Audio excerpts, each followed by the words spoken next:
Hello and welcome to the second Silmarillion film project of 2023. And we have a fun one tonight. We are talking, we're getting down to big one-on-one battles. Oh man. That's right. It's Finrod versus unnamed werewolf in the basement, in the dungeon. Exactly. That's the one everyone's waiting for. That's it. That's it. We got Luthien showing up and tumbleweeds rolling around, and it's going to be awesome.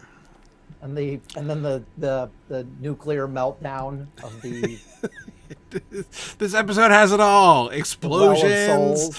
Yeah. Romance, explosions, philosophy, werewolves. Come on. Necromancy. Good guys, bad guys, and explosions. Anything you want, we have it in this episode. Absolutely. So no, this is going to be very exciting. Just a couple announcements before we begin. We do have two upcoming events, including, of course, Osmoot down in Australia, which is happening next week. So I'm going to be headed down to Australia next week. Going to be hanging out with Ilana and Philip Menzies and a bunch of other film folks down there. Going to be great fun. Ilana is actually our host for the event at the University of Queensland there in Brisbane. So we're... Anyway, so that's going to be this coming weekend, and then we also have Sunshine Moot scheduled in March, and a bunch of others that are like almost ready to confirm in other times in the spring. Whole bunch of moots in the pipeline, which is very exciting. And speaking of in the pipeline, very imminently in the pipeline, we have a bunch of new releases from Signum University Press, which I'm particularly excited about. We are beginning the launch. So we've had one so far, but we are beginning the launch of a number of other works that people can subscribe to monthly. You may remember that when I've talked about the press before, one of the things that we are doing differently at the press is that rather than just having to wait for the book to come out, you're going to be able to subscribe to the work in progress as we go and get serial updates of the books as they come out. So every book is going to be releasing. We're not going to release every single book this way. There are going to be some books that we'll just release in full, completed final form. But for many of them, as they go along, we're going to be publishing like a chapter a month, or sometimes a couple of chapters a month. It'll vary depending on the books and the length of the chapters.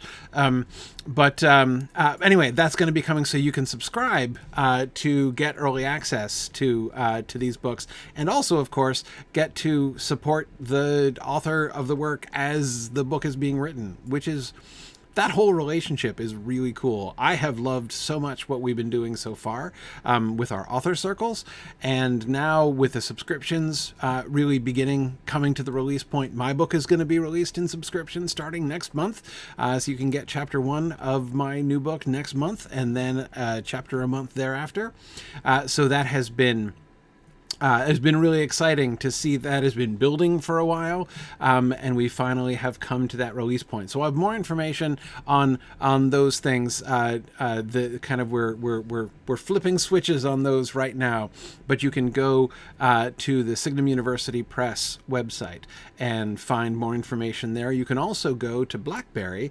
You can find links to BlackBerry in several places on Signum University's webpage, and within BlackBerry you can make the purchases. You can either subscribe to the books, which is cheap. It's like $2 a month. So it's a really small monthly fee to be part of the serial release of these books, to get early access and see them for the first time. And then you can, or you can sign up for the author circles if you would like. That includes the serial release of the book, but you get so much more. To be a member of the author circle, you are basically kind of like in the inner circle of support for the authors for all of the different projects that they're doing, not just for that one book. So with my author circle, I meet with them every month, and they're my sounding board and my accountability group. We talk about plans for a lot of the plans that I already have, even a lot of the new plans that have changed since I wrote the introduction, have really emerged from conversations that I've been having with my author circle. So that's been really, really exciting. So anyway, that's lots of really cool stuff coming out from Signum University Press. So more on that soon once we have more links for you. But as I said, you can go and check that out. And especially if you're listening to this asynchronously, it's probably already happened by now. So you can check that out. Anyway, all right. Let us get to the excitement today. We're looking at Tulsirian. It's the Tulsirian bottle episode. We were in Tulsirian last episode. That is, last session. We were talking about casting. Last episode, we got Beren and Finrod's imprisonment and the song battle between Sauron and Finrod. Now, oh man, there's so much payoff in this episode. I just love that. And there's a lot of pressure for payoff in this episode, as this is not only, I mean, every season we pretty much have an episode in the middle of the season, which is like the sort of the hinge, the turning point of the, the kind of pivot point of the season. And this is the pivot point for this season. This is the big one in the middle here. The little mini finale in the midst of the season. Now, Marie, where did you find this drawing? Which drawing are we looking at? The painting. The Tulsirian bottle episode page with the painting. Okay, yes. So it's Tolkien's artwork, right? Yeah, I can tell that it is, but I don't remember seeing, or it's been a long time anyway since I've seen it. I just pulled it off the Signum University forums because someone posted it while we were talking about Tulsirian on Silmarillion. There we go. But where they got it, I don't recall. I assume it was from one of the collections of his art. I just don't know which one. Must be. There is a new edition of the Silmarillion out there that is illustrated by the author, and if I had to venture a guess, if it came up in a recent conversation. Nope. No? Season 4. Oh, okay. Well, never mind. So 2 years ago. It was probably out somewhere already. Yeah, I mean, it existed, I'll but it bet might, you it might can be, get it. if you want to see it yourself, that might be a place to find that it. copy of the Silmarillion, you can get a very, very nice copy of the Silmarillion from that edition. I was very tempted. I didn't buy it, but yeah, I don't remember seeing this painting before. I'm sorry, I'd have to check and see who posted it and track it down. The other concept art there is by Octoburn. He provided the concept for the bridge spanning the river. And since this particular battle takes place at the bridge, I figured I could include that tonight. But yeah, so I know the source of one of the pieces of art I provided, and I know the artist of the other one. Yes. Yeah. Well, I mean, it looks like a Tolkien painting. I mean, the style is. It definitely is. Yeah. I mean, you could sort of see that, or at least somebody imitating his style very well. I like Thangorajrim in the distance. I love that. Yeah, that's what I was just looking at. It's such a small detail. It is, but it's a delightful. It manages to convey really clearly in like one little picture, just like a sort of a detail rectangle of the middle of that image is a really way of encapsulating the strategic significance of Tulsirian, right? Yeah. Like, if with this river valley that is being, this gap in the mountains that's being protected by Tulsirian, it's straight sailing to Thangorajrim from there. Well, also, based on the size of the cloud above Thangorajrim, I would hazard a guess that this painting was painted like the day Minas Tirith was completed. Mm-hmm. Mm-hmm. Like, this is extremely early on, because I think he expands the cloud for the Dagoraglarab, and so it would look bigger than this if it were at that point. And it certainly looks like it certainly does not look like Tol and Gaurahoth. No, this is the happy days of Tulsirian. Yeah, yes. Clearly. Octoburn says that the drawing was colored by someone else. He drew it. Okay, so this is a sketch by Tolkien that was then colored. But the coloring is in his style too. Spot on. It's really good. Yeah, masterfully done. It is very well okay, done. So we have somebody who knows where this came from. I just don't. Okay. I just know where I got it. It is in the illustrated Silmarillion, Stephen Carter says. Okay. Okay, there we go. Very good. Very good. He probably grabbed his copy off the shelf and looked. Yeah, no, that's exciting. Okay, cool. So, all right. So let us. Whoops, hang on. Overview of our 3 plots for this episode. The A plot, of course, is Luthien coming to Tol Garahoth, confronting Sauron at the gates of the tower. The B plot is what's happening inside the tower, Beren and Finrod, and their conversation, both the conversation and events that go on in there. And then the C plot is the villain's point of view. So there we get not only Sauron and Thuringwethel at times, which we've gotten before, but also Draugluin and Thuringwethel, right? So we get some different perspectives there. And the frame is the first meeting of Aragorn and Arwen. So, all right. And let me just mention before I forget, I really loved the call forward to Arwen in the middle of the episode. That like one of the things that Sauron is going to say to try to, sap the spirit of Luthien is basically to sort of outline that thing that sounds like Arwen's fate. I thought was lovely. We thought it was a better place to give that speech to somebody than to say Elrond, to say to his daughter. For instance, yeah. Just as a thought. Yeah. Especially can I confess that upon reading that, I wondered if that was a typo. I was like, wow, oh, interesting, huh? Maybe that's a typo. Yeah, no, I just that. Well, just the like a parallel to like telling her the substance of that, like threatening her with the same ending that Arwen is given, right? Yeah. Oh, yeah.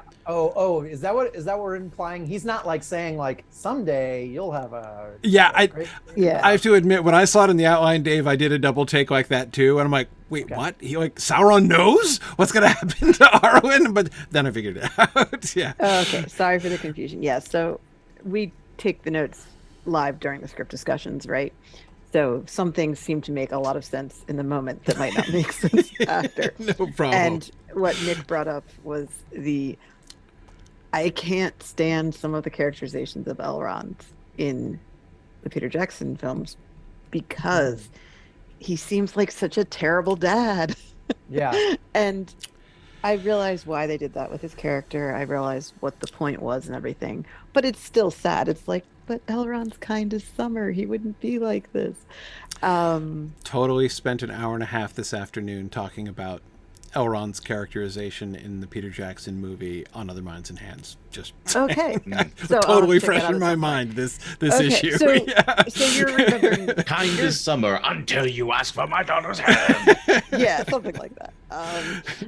So it's not that it's a bad speech that he gives, and it's not that it's wrong. Arwen is making a choice that has this fate attached to it. But who would be cruel enough to actually say that to someone in that position? The answer is Sauron. So right. That's how we did it, is we're like, good speech, wrong setting. Right. Let's put it in a more appropriate setting, which is someone trying to destroy their enemy rather than counsel their daughter. Or was Elrond in the Peter Jackson films really just Sauron in disguise? We explain a lot.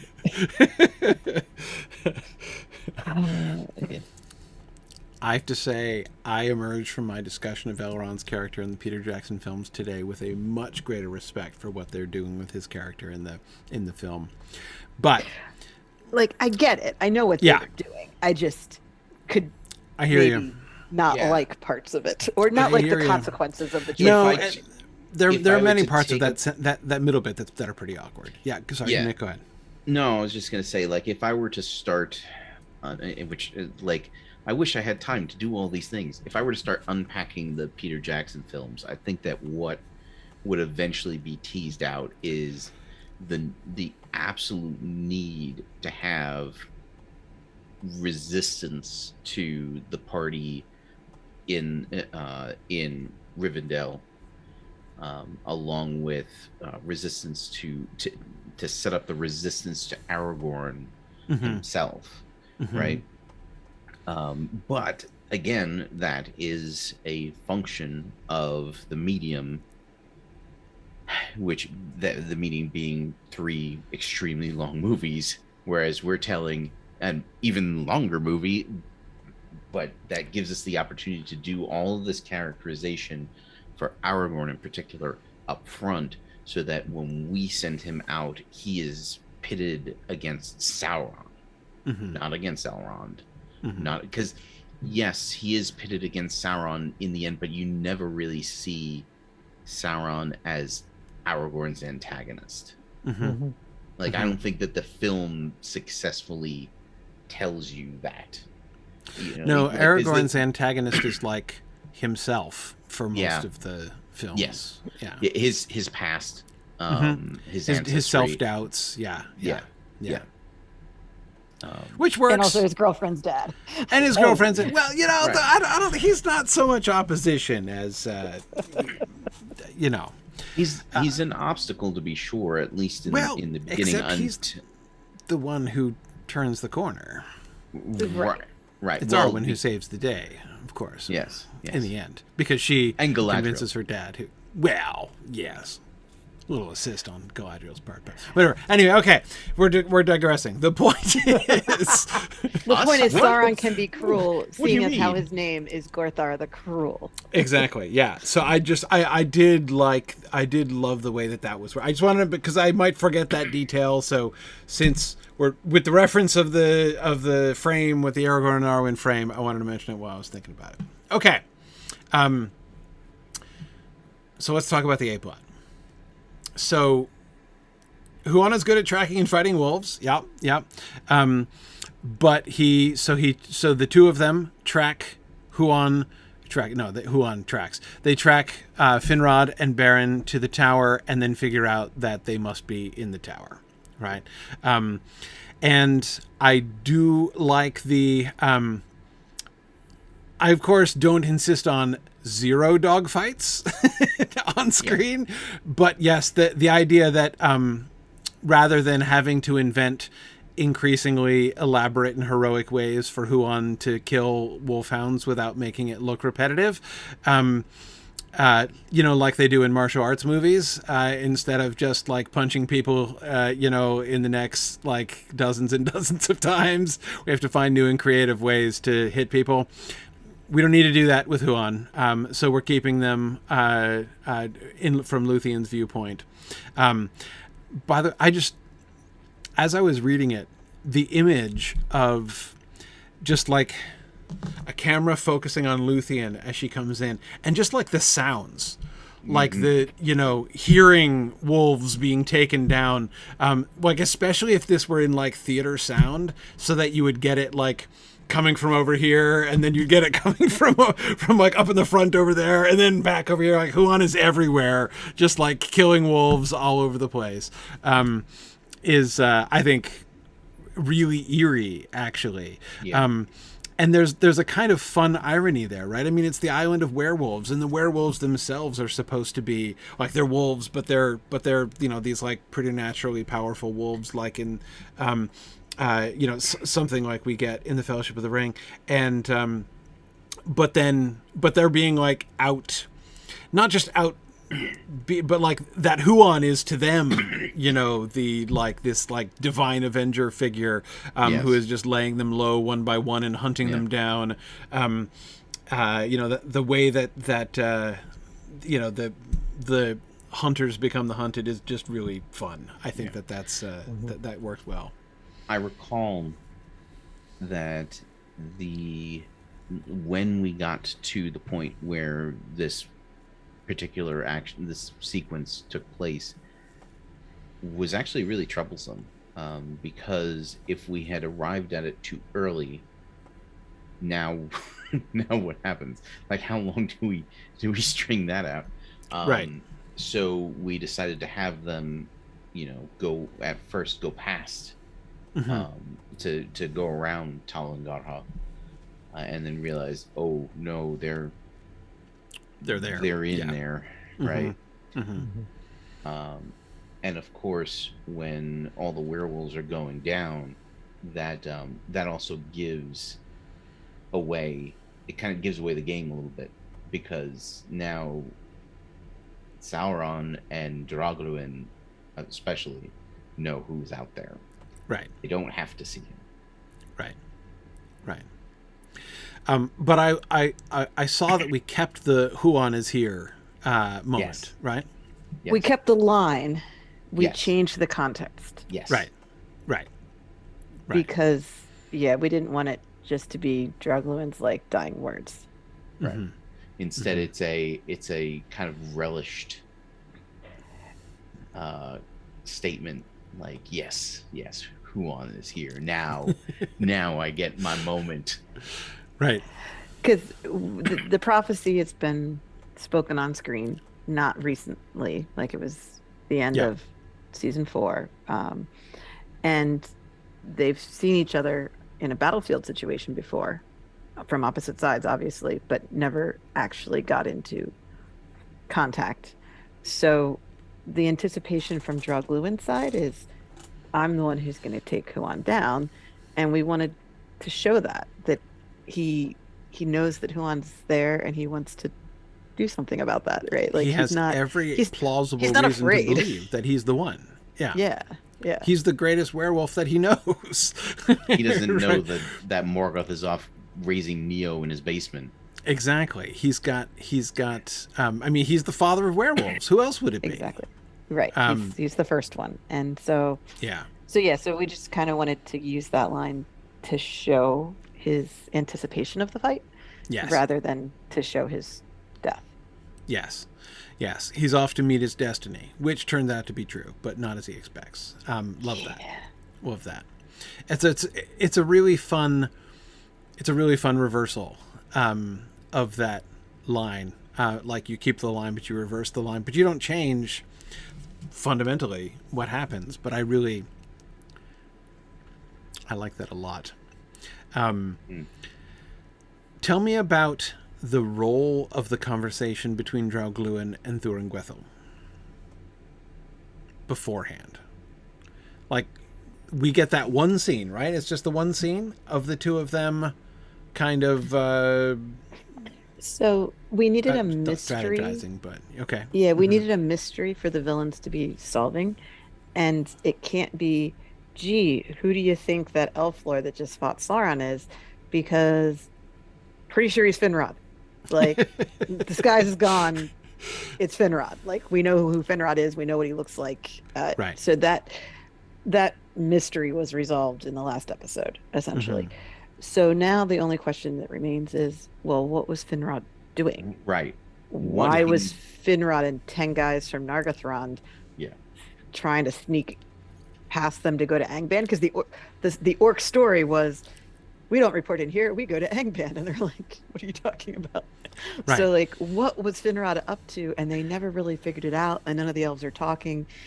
And so Thuringwethel wants to know, because she wants to know everything. That's her thing. And she's never going to find out, but she is going to find out Baron's identity, because random mortal dude wasn't really as obvious as Finrod. Right. So they knew he was human, and he was the one human with all the elves, so whatever. Yeah. But she finds the Ring of Bear here, and now she knows who he is, and that's unfinished business for her. So we gave her a little bit of a side story there. For Dragluin's side of things, it's more of the they won't talk, I'll make them talk kind of thing. Right. Because we had to have somebody come up with the, why is one wolf at a time coming into the pit and killing the prisoners in the dungeon? Like, what's that all about? We needed to give someone agency there. So Dragluin is deliberately doing this and ordering the wolves to do this. So even if Dragluin himself doesn't kill Finrod, because that doesn't work, we can see that Dragluin is the one who is responsible ultimately for Finrod's death. Right. First of all, I think it's a wonderful idea, it is a very natural working through of the situation. That is the mystery, I mean. Because, I mean, the only thing more puzzling and unlikely than Finrod and 10 dudes sneaking back into Tol Sirion would be Finrod and 10 dudes going to Angband. Like, why would, like, I mean, he knows he's not dumb. Like, obviously there's some plan. You know, there's something going on there. But what on earth is the plan? So, and even, like, Finrod's presence makes it, like, way more mysterious than it would otherwise be, right? I mean, it can't be some kind of scouting mission, because Finrod himself would not go on a scouting mission, right? So it's like, if one of the greatest of the elf lords is personally involved in this, it must be a big deal. But what could he possibly do? What is he hoping to accomplish? Like, he must have some plan, but what could it possibly be that he has? And so the suspicion that it has something to do with Tol Sirion, it's like going to Angband, like, that has to have been a lie, right? Like, that's insane. Yeah, I mean, not even Finrod couldn't do anything, and he's not that stupid. So, like, clearly that must be a lie. And so, but of course he built Tol Sirion, so the idea that he thinks he might be able to accomplish something if he gets himself into Tol Sirion, especially since he wasn't there when it fell, right? Yeah. So maybe Sauron could have some doubt of, like, had Finrod been there, maybe he knows, you know, maybe there was something that he did. He might figure out how to sing down the tower or something. Exactly. Like, you know, maybe there was something that he could do, or could have done had he been there, and could still do, you know, if he comes. So that seems an extremely plausible paranoid suspicion on Sauron's part, and he would clearly want to get to the bottom of that. I would suspect, I would even go so far as to say he probably hasn't reported this, because he would want to figure this out before he reports this to Morgoth. It reminds me of, which one was it? It was Gorbag, wasn't it? Gorbag? I'm sure, I can never remember if it was Shagrat or Gorbag. I think it's Gorbag who talks about, you know, says, like, you know, it won't look too pretty if you say you've caught the kitten and let the cat escape, right? And so he advises not reporting it until they find the elf warrior who's loose, right? I can see a similar kind of rationale. Like, on the one hand, we caught one of the elf lords in the middle of some, like, really puzzling but probably devious scheme. But no, actually, I have no idea what it was. Like, Sauron would not want to be in that position, I think, reporting back to Morgoth. So, it would end up preserving the secret for a while. Yeah, it's kind of. I think it also, one of the nice things it does too is it addresses sort of. This is another one of those things that, as you read the published Silmarillion, you don't think too much about it. But when you get into the details, like, clearly there must have been a massive failure of intelligence that that Beren and Luthien were able to breach Angband. It's like, how did they get that far and no one knew, no one saw it coming, no one had even an inkling. Right. And this is like, we're actually sort of providing an explanation for, like, how would that come about? Mm-hmm. Yeah. Mm-hmm. There's gonna be a leak. Right, but we'll that's a later problem. Anyway, sorry. Go ahead, Marie. Yeah. The other thing we've changed a little bit is the timeline, in that we've had Luthien depart Doriath much earlier, so it's not like Finrod and Beren sit in that tower for months while she just decides to leave and then has to escape the treehouse, go to Nargothrond. They go there. Yeah. Like, she's not weeks behind them the way she is in the original story. So that allows for there to have been a slight delay, and therefore no report made and that kind of thing. Yeah. Because I get the impression that everyone in Nargothrond knew that Finrod was a prisoner in Tol Sirion before he died. Kind of. It was long enough that they blamed the Feanorians for his death, making it very clear that they thought if they had only tried to rescue him sooner, he wouldn't have died. Didn't they not find out until the refugees came back, like the prisoners? They did, but then they suspect the change there is very quick. Of, like, it's your fault. You should have known this. Right. The lack of intelligence is on both sides. Yeah. Like Angband doesn't know what's going on, but apparently neither does Nargothrond. Yeah. Right. So right. like just letting them sit there too long allows everyone to go, how come no one knew where Finrod was? Like, Right. Yeah. And of course another thing that we spent ungodly amounts of time discussing when we were discussing this episode was the actual scene in the dungeon, with scenes in the dungeon where they were getting killed. Yeah. How to pull off the I'm in a cell, but I'm somehow aware of the fact that werewolves are killing other people. Right, because the for example, things I wanted to avoid. I wanted to avoid a werewolf walking up to a door, even a barred door, and opening it and cutting it. Nosing it open and being, excuse me, I'm gonna open the door like Lassie, and then I'm gonna rip your throat out. Right, like that's Because he also, before he goes in, he instructs the prisoners to like turn around and put their hands on the wall. Yeah, right. Right. Well, you install a dog door. Put a little dog flap on the prison doors. What were some of the other things that we floated for a while this idea that it was a round or octagonal room, and they were all chained to the walls, but the room was dark enough that they couldn't see the center of the room. And so they'd be aware, or that there were little alcoves in the wall. And they were that also came up. I did create, as we were discussing it, a thing, if I could share it, if that would be all right. Okay. Actually, wait, easier thing than sharing it. Well, you want me to send it to you? Send it to you? Why don't you send it to me? Okay, hang on. Yeah, so basically, there were some logistics involved, and we did not necessarily want to show werewolves killing elves on screen. Mm-hmm. We wanted it to be something that was happening more or less off screen, so heard more than seen. Like I think that's scarier, honestly. I mean, like watching a werewolf rip the throat out of an elf lord on screen could be horrifying, but I think that hearing it happen off screen is scarier. And if we were going to show any actual violence against an elf, it had to be the scene with Finrod. So we kind of wanted to save it for that, and therefore we wanted to keep. We wanted to be able to keep that as an off-screen event, but still the prisoners would be aware of what's going on. Right. So yeah, what we eventually ended up with. Oh, and then the other design issue is that Minas Tirith was not constructed with dungeons because the elves probably wouldn't have needed them.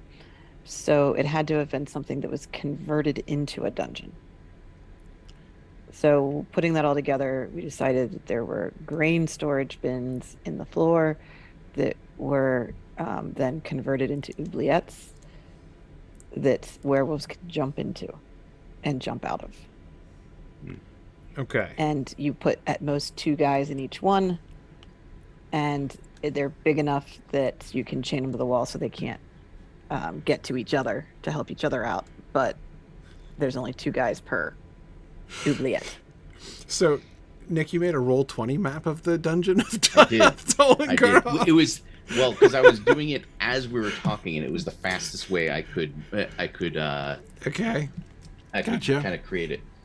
Okay, so here's the visual here. All right. Okay, so the black line down the middle is a raised walkway. It's high enough that the prisoners, even if they were unchained, couldn't hop out of.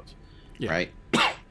And there are these little, as Marie has dubbed them, oubliettes, which are actually like grain bins. It's places where you would store stuff, right?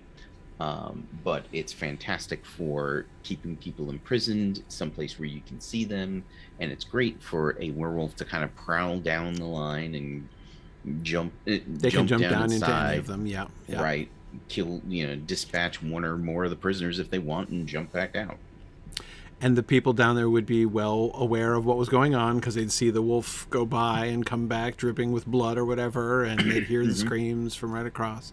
So there are walls in between each one of them, but no ceilings on any of them. Right. Well, there's a ceiling probably to the entire eventually chamber, right, but right. Okay. All right. I see it. And the other design issue is, of course, this entire tower is going to fall down. Yes. And Baron is not going to escape the dungeon before that time. So Yes. the structural stability of the dungeon needs to be such that he can survive the entire tower falling on his head. So sticking him in an oubliette seemed like a really safe way to have that be a nice preserved space for him. Right. And he and Finrod are in the same cubby, so they can have their conversation. Yeah, and then and we wanted conversational volume conversations instead of like shouting across a dungeon at each other. Right. And it would be hard to have Athrobeth Part 2, shouting over a wall at each other would be awkward. Right. Yeah. Right. So then to make a reason for that, like, oh, isn't it so convenient that the two of them are in one cubby? It was once Thorengwethel realizes who Baron is, then she puts him in with Finrod. Like, they're saving those two for last. Right. And also, knowing who he is, that he is a person of interest, perhaps. I mean, there's also always the chance that they could overhear something by having the two of them able to talk together. Right. So Thorengwethel deliberately puts the two of them in the same dungeon. Yep. Nope, that makes sense. That works. Okay. Awesome. Well, thank you for the visual, Nick. I appreciate that. That helps. It's funny that you mapped it in Roll20. But I don't know why that's funny, but I find it funny. Okay, so that was a little bit of plot B now, wasn't it? But that's okay. We'll come back to the collapsing tower because I still have questions about what that looks like, but we'll get there eventually. Actually, I think I want to jump ahead. Let's jump ahead and talk about the villain point of view. Can I go there? Sure. There should be a slide for the villains. Yeah, I got the villains here. Okay. Sorry. So we have the mystery. Totally makes sense. That Draugluin would be the one who comes up with the "I'll kill one at a time," by werewolf, and we'll get him to talk that way. That totally fits Draugluin. It's Tevildo who would have suggested like painfully torturing each one of them individually, right? Right. I felt like having that conversation, the absence of Tevildo would be present there. It would be felt, little bit. Yeah. So I was. He's the one who would have specialized in this situation had he been. Right. I was hoping we could just kind of create that feeling without having someone go, "Gee, if only Tevildo were still here." Right. Right. So I agree that this is indeed his specific. Oh man, this is his cup of tea. Yeah, absolutely. Right. Yeah, Tevildo would have figured out what's going on. The fact that they don't solve the mystery is because it's not Tevildo trying to solve it. Yeah. Now, tell me more about Thorengwethel.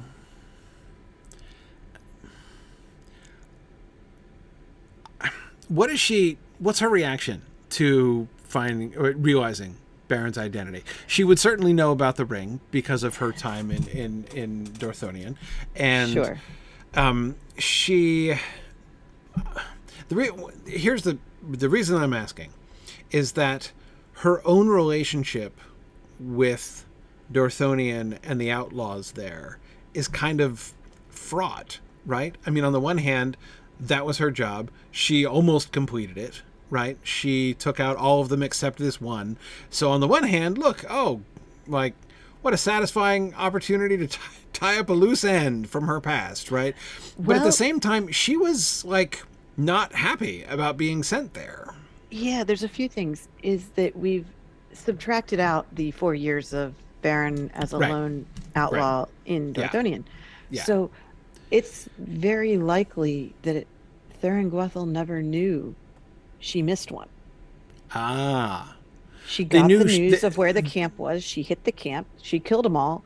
And that was the end of the Outlaws of Darthonian. They didn't get the ring. Would she have thought about that? Yeah. So obviously Baron did kill Gorgle the Butcher after the attack. So somebody was still around. Right. But then whoever that was never caused any problems again. So maybe problems seem they're to have dead been now. Solved. Yeah. Yeah. Like maybe they died trying to cross the mountains in the south or something like that. Right, whatever. I mean, it could happen.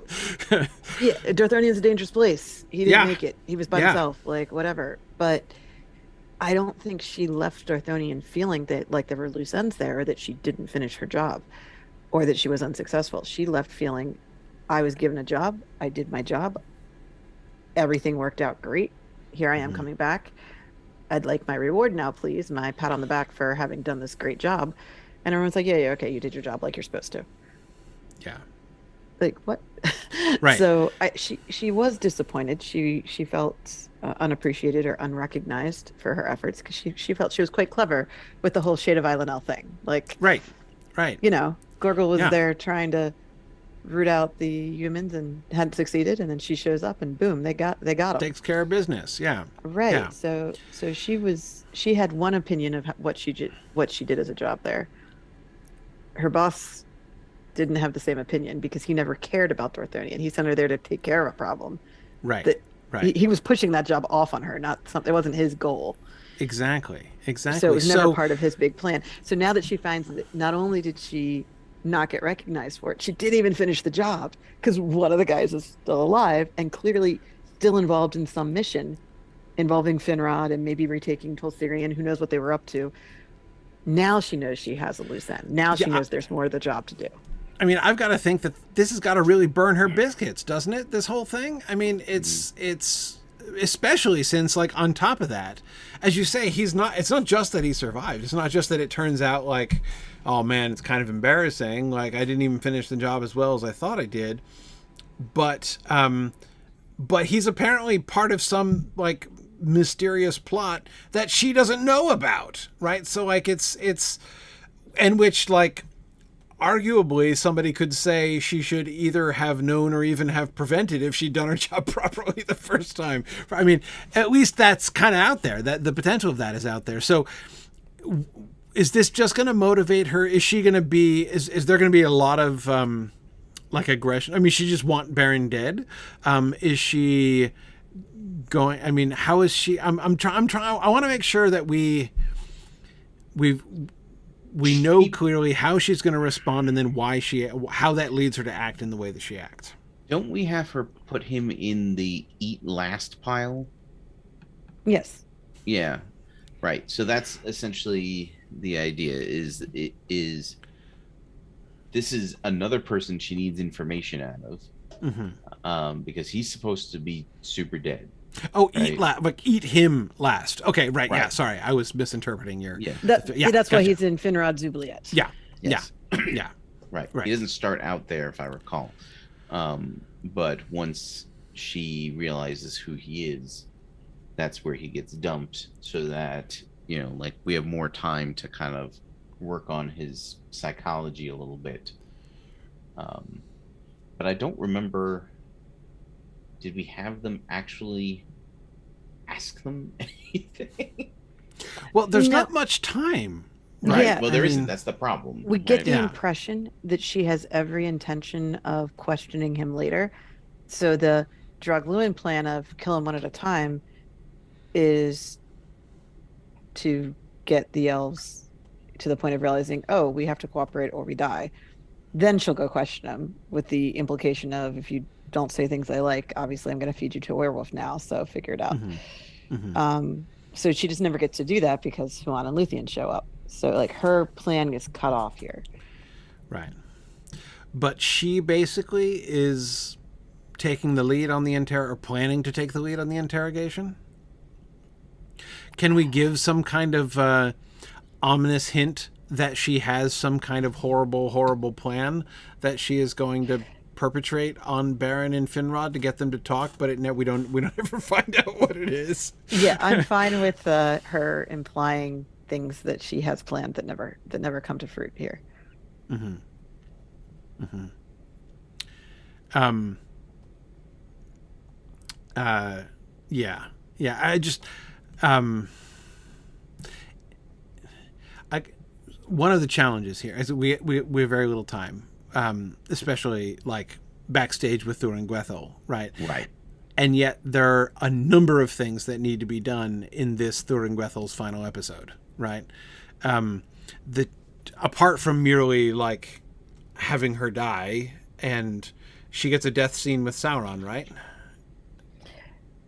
Ish. Yeah. Ish. Yeah. And we've got to leave her cloak behind also. Yeah, it's a Sauron-centric scene, and she's dead. Okay. So it's not she doesn't have a final speech. They don't have a touching, farewell. Okay, that's fine. But anyway, so there's handling her death and remains is the third thing that has to be managed with her in this episode. But the first two things are her relationship with the souls and her making her move there, and her relationship with Baron, which is now, as we've just been unpacking, really sort of emotionally complex, right? This is not, I mean, it's way more complex than just like, I thought I killed you, I'm gonna kill you twice as hard now. Like that, it's not, I mean, that would be, if he were merely an antagonist, an open antagonist of hers who had escaped and now she's meeting again, right? As if she were just some kind of recurring villain in that kind of story, that would be simple, right? But this is not simple like that. It's her relationship with Baron is much more complicated. And so, I mean, and I'm not saying we need to necessarily spell out the full complexity of that to everybody, but we do need her actions to fit the complexity of that situation. Right. So that's one thing that needs to be managed. But then at the same time, we have this really relatively unrelated thing of her. I mean, unless we can find a way to connect the two, with the Well of Souls. The easiest way to connect it would be to just throw some implications around and let people make their own connections. Because as she has some plot involving the Well of Souls that will lead to the Exactly. There's a plot with Baron. There's a plot with the Well of Souls. What is she actually going to do? Nobody knows. But somehow they might be the same thing. See, now that's why I had considered the possibility of having her try to get him to the Well of Souls for some reason, which wouldn't even necessarily have to be fully explained as to how that was going to help her. But I mean, ghosts are scary. Ask anybody. So using them to perhaps, what would have been really cool. I don't know if we would ever have time to make this happen or in any way, but if she dragged him out of the pit and pulled him out to the Well of Souls and started interrogating the souls for information about his mom, like about his family, and like people who would know him, people who were in the battle.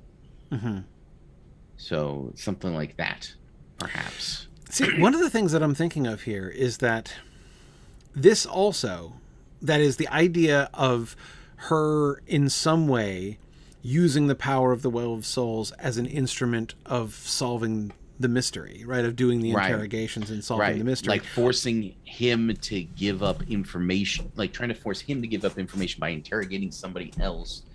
Or even like somehow using them in order to forcibly draw, like telepathically force his mind, like which you can't do, right? We know that you can't telepathically, but she might not believe that. Like she might be like, well, because I haven't tried this yet, right? Like, and I mean, spell of bottomless dread is a thing. There you go, spell of bottom. She's like, we can do, So anyway, but the point that I was going to make is, if there's some kind of mechanism that she has in mind, this also gives her plausible deniability with Sauron. right? So that if Sauron finds her mucking about with the Well of Souls, she can be like, yeah, well, so here's the thing.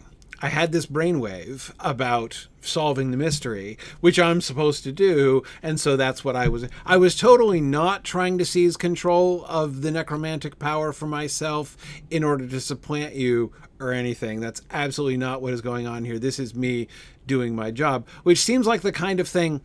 It's one of the things that's kind of been bugging me a little bit in the back of my mind, that the whole, like, Sauron is temporarily distracted. I'm going to go and attempt to seize control of all of the necromantic power into myself, is a kind of simplistic plan, which is not a horrible thing and can work well enough on screen, but that's not very Thorin-Gwethel to have a very simple plan that could be like, for him to come back at any second and be like, aha, and she's like, oops, you were supposed to be distracted. Like, that doesn't sound like her kind of thing. Even for her to just be like, ooh, I'm just going to play in the pool while Dad's out busy doing something else.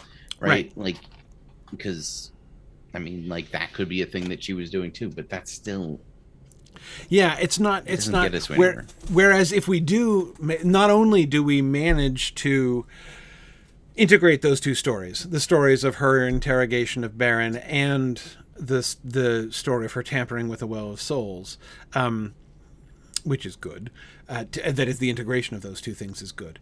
But then also, it makes her. She might even believe it. I mean, that is. It needn't be untrue that she is, it needn't be just an excuse that she thinks that she could use it for that purpose. She also thinks she could use it to, supplant Sauron, but that's not what's important right now. At least not if Sauron catches her. So we do have a moment where after she figures out who Beren is, where she pulls him out of whatever prison he was in and moves him to where Finrod is. Mm-hmm. And at that point, she confronts him, basically tells him his identity and that she knows that his whole family died in Dorthonion because she was there. Yeah. So if we wanted to take a detour, instead of having her immediately throw him back and like just pull him out of one pit and throw him in another pit, it might make sense if that scene does take place of let's go for our walk and we show Beren the Well of Souls for no good reason, and make a connection there of him being scared of what that is, because he did encounter ghosts in Dorthonion as an outlaw, not ones that were controlled by Sauron, but just ghosts. Yeah. So he can reestablish for the audience that you don't want to go anywhere near whatever's inside that well. Yeah. I mean, and I think it would be best for us to be as vague as possible about the pot of evil, right? Even to the point of like, even when she threatens him, like, I don't think she would just be using it as leverage in her interrogation. Like, she'd be threatening to do something to him with the necromantic power to gain some, which like might not necessarily work. Like, it might not be true, but yeah, I mean, I would. The threat is all that matters. Like the Witch Queen's threat to Eowyn counts. The fact that he didn't actually take her and fly off to Mordor and do all those things for her doesn't matter. Right. The implication is that he totally could have. Right. And Thorin-Gwethel's in a position where she totally could do some crazy stuff to Beren. What's going to stop her? Right. And the answer is Luthien. But Beren doesn't know that Luthien's almost there. Exactly. And I would also think, not speaking for the elves in the party, but for Beren himself, I don't know. I can't think that, like, tell us or a werewolf will eat you is, like, the worst threat he's ever heard at this point. I mean, we're talking about the guy who is the lone survivor of his outlaw band. He's seen all of his friends But having die. been the lone survivor once, he's not super thrilled to be the lone survivor again, and that's what's about to happen. Right. Yeah. No, I mean, so the trauma builds. Right. No. I see that. But it's not just the threat of himself being eaten by the werewolf. Yeah. It's the psychological torture of hearing other people being eaten by the werewolf to protect his secret. Yes. Right. Like, that's the thing, is that Baron feels very personally responsible for all these people being on this mission in the first place, because it's his mission. It's his quest. They would none of them would be here if he hadn't been like, hey, you guys, let's go to Angband and steal Silmaril. Right. Right. So he's gonna feel guilt every time one of them gets killed.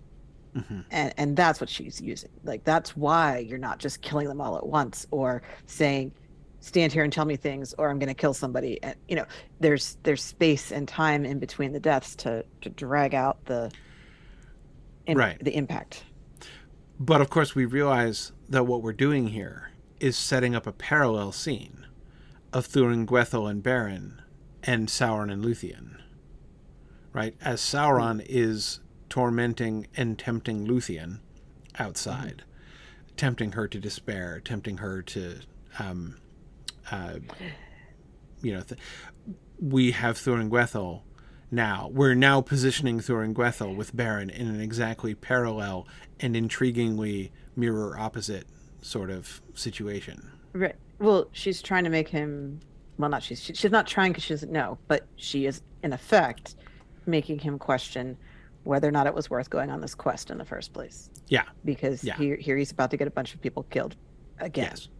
Yes. And he thought the mission in Arthurian was worth it, but they all died. And he thought the quest was worth it, but they're all dying. So yes, we do have that question, and obviously we can't resolve it in this episode, but we're about to have Beren and Luthien together alone for the first time since the whole quest thing happened. Yes. Because he immediately left Doriath right after the audience with Thingol. So coming out of this, they're allowed to question, like, hey, so what are we doing again? Like, are we actually doing this quest? Are we actually getting married? Like, you're cute and all, but like, how serious are you about this? They both need a little therapy too after what just happened in the previous, in today's episode, and talking through that stuff. It's a good thing they brought Uncle Huon along. Exactly, who's a great listener. Yes, agreed. I like how that works. I mean, again, how we're seeing in this episode, we're applying a lot of pressure to each one of them individually. And then we relieve that pressure and leave them together. But of course, it's not just now everything's fine kind of situation after this. Right. So the next episode will focus on both of them sorting out their relationship issues and their what is important in life issues. Right. Exactly. Yes. Okay. So Thurin-Gwethel would certainly be sharp enough to see. She knows Beren must have been the sole survivor of the outlaw band. And so she would certainly be sharp enough, even knowing nothing else of his quest, or, she wouldn't really have any reason to think that he's the purpose of the whole thing. Right. That's the piece she doesn't know. She doesn't know it's actually all about him. Right. She wouldn't know that, but she wouldn't need to in order to put that kind of, like, she, be like, oh, look, here you are with another group of people, all of whom are going to die. Who you're going to watch all of these, these companions die too. Right. So that decision to make him last man eaten is in part. Yes. A way that she would say to get it him. Yeah. Okay. So, and the threat, I'm thinking about the threat of the Well of Souls worked into this as well. I mean, she could just be manipulating the spirits into, like, being terrifying. Yeah, but so, okay. Like, that's the easiest it's the easiest thing. Yeah. There are three things here, though. Like, there are three potential things, none of which are necessarily the same. There's what she is leading him to believe she is doing with the souls. There's what she actually is trying to do with the souls, and there's what she can tell Sauron she was trying to do with the souls, right? And none of those three things are necessarily the same. She wouldn't give Beren anything like the information she would give to Sauron, and she wouldn't tell Sauron the truth either. But again, I don't think she's just doing theater with the souls. Because that's not her. She wants necromantic control. I mean, I don't totally object to the idea of her trying to make some real headway with the Well of Souls while Sauron is occupied. Like, I'm not saying she wouldn't do that. I'm just saying I think she would have a plan for if she were discovered doing that. Right. Like, oh, boss, I'm totally doing what you told me to do. This is me following orders. Ferreting out the secret. Yeah. Okay. Yeah. All right. So you remember my joke about Thuringwethel actually being through the necromancer? Yes. It might be really cool if she does something and he realizes for the first time that it's actually her that was behind the whole thing in Dorthonion, and that she is the true Thu. Beren realizes this. Yes. Yeah. I think that would be kind of interesting, because I feel like we may have missed an opportunity to make Thu actually Thuringwethel instead of because yes, of course it's satisfying to give the moniker to Sauron, right? Yes, because it's his by right. It's his, and having lots of names is cool. Yes, right, and I'm 100% on board with all that. Yeah, but I think that we have, in some ways, kind of missed an opportunity to set up Thuringwethel as a more central protagonist. And so here's how we can recoup that exactly the way that you're saying. Yeah. Beren will have heard the name through the necromancer. Right. So he knows this. If he has this realization, right? I like the idea of Beren realizing this, right? That he is here facing the one who came and who brought about the death, the one who's responsible for the death of his father, right? And all of these things. And he could call her that. He could, say, it's you. You are through the necromancer. And that puts Thuringwethel in a really interesting position because and there, I think that creates a situation which is a really fun kind of dramatic irony where, like, the sort of the triad of the Beren, Thuringwethel, and the viewer are all hearing different, are all seeing different levels of things going on, right? Mm-hmm. Where, like, on the one hand, we know that he's wrong, and it's actually Sauron who's Thu, and it's not her, he's just mistaken. But at the same time, he's not mistaken. No. Yeah, and at the same time, but then on another level, she really wants to be Thu the Necromancer and feels that she should be Thu the Necromancer if Sauron hadn't stolen the power from her. Mm-hmm. And so we as readers we as viewers will also know that it's like, and that like Beren has like scored a point against her, though he has no idea, right? Right. Like he said like one thing that's gonna really hurt her, in a sense. Sort of, but it also brings against her the same temptation that Sauron has fallen prey to, which is the power of the well. Mm-hmm. Right? Mm-hmm. It brings to her that, oh wait, I could be the one. Yes. And certainly could help solidify, that's what she's doing and why she's doing it there. Yeah. Yeah. Like, so that when she puts Beren back in his cell and then goes back to the Well of Souls later, we can be setting that up through this conversation. Like, she's considering actually taking control the way that Sauron is, which she herself has been against this whole time. Yes. Like, he's been doing it wrong. Right? Yes. but she breaks her own code like right before she dies. Like that makes it even more. That leads to her own death. Yeah. Yeah. Yeah. Yeah. Yeah. Yeah. No, I like it. I like that a lot. So in the end, what I think she's trying to do, so the answer of those three things, right?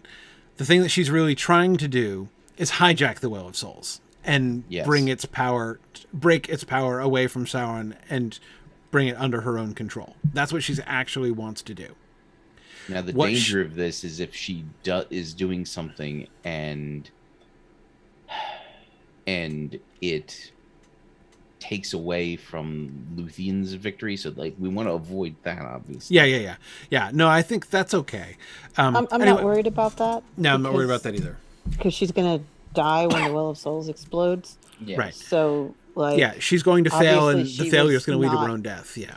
But yet, she obviously wasn't in control of the situation. Yeah. Like, clearly. if she was doing something to the Well of Souls and manipulating it and doing a thing, and that's how the tower came down, then you'd be like, oh, it was really Thuringweth all along. No, but what I mean when is... the thing blows up in her face and she dies, like, that's not her having agency. That's not really what I mean. Is like, what I want to avoid is this idea that something Thuringweth did made it possible for Luthien to overpower him enough to make all those things happen. I see what you mean. That her striking at the root of his power disrupts him and therefore enables Luthien to overcome him. I see. Right. To avoid the appearance of that. Yes. Yeah. Well, let's think about that when we get back to Sauron and Luthien's song duel. But yeah, that is a good point. Okay, so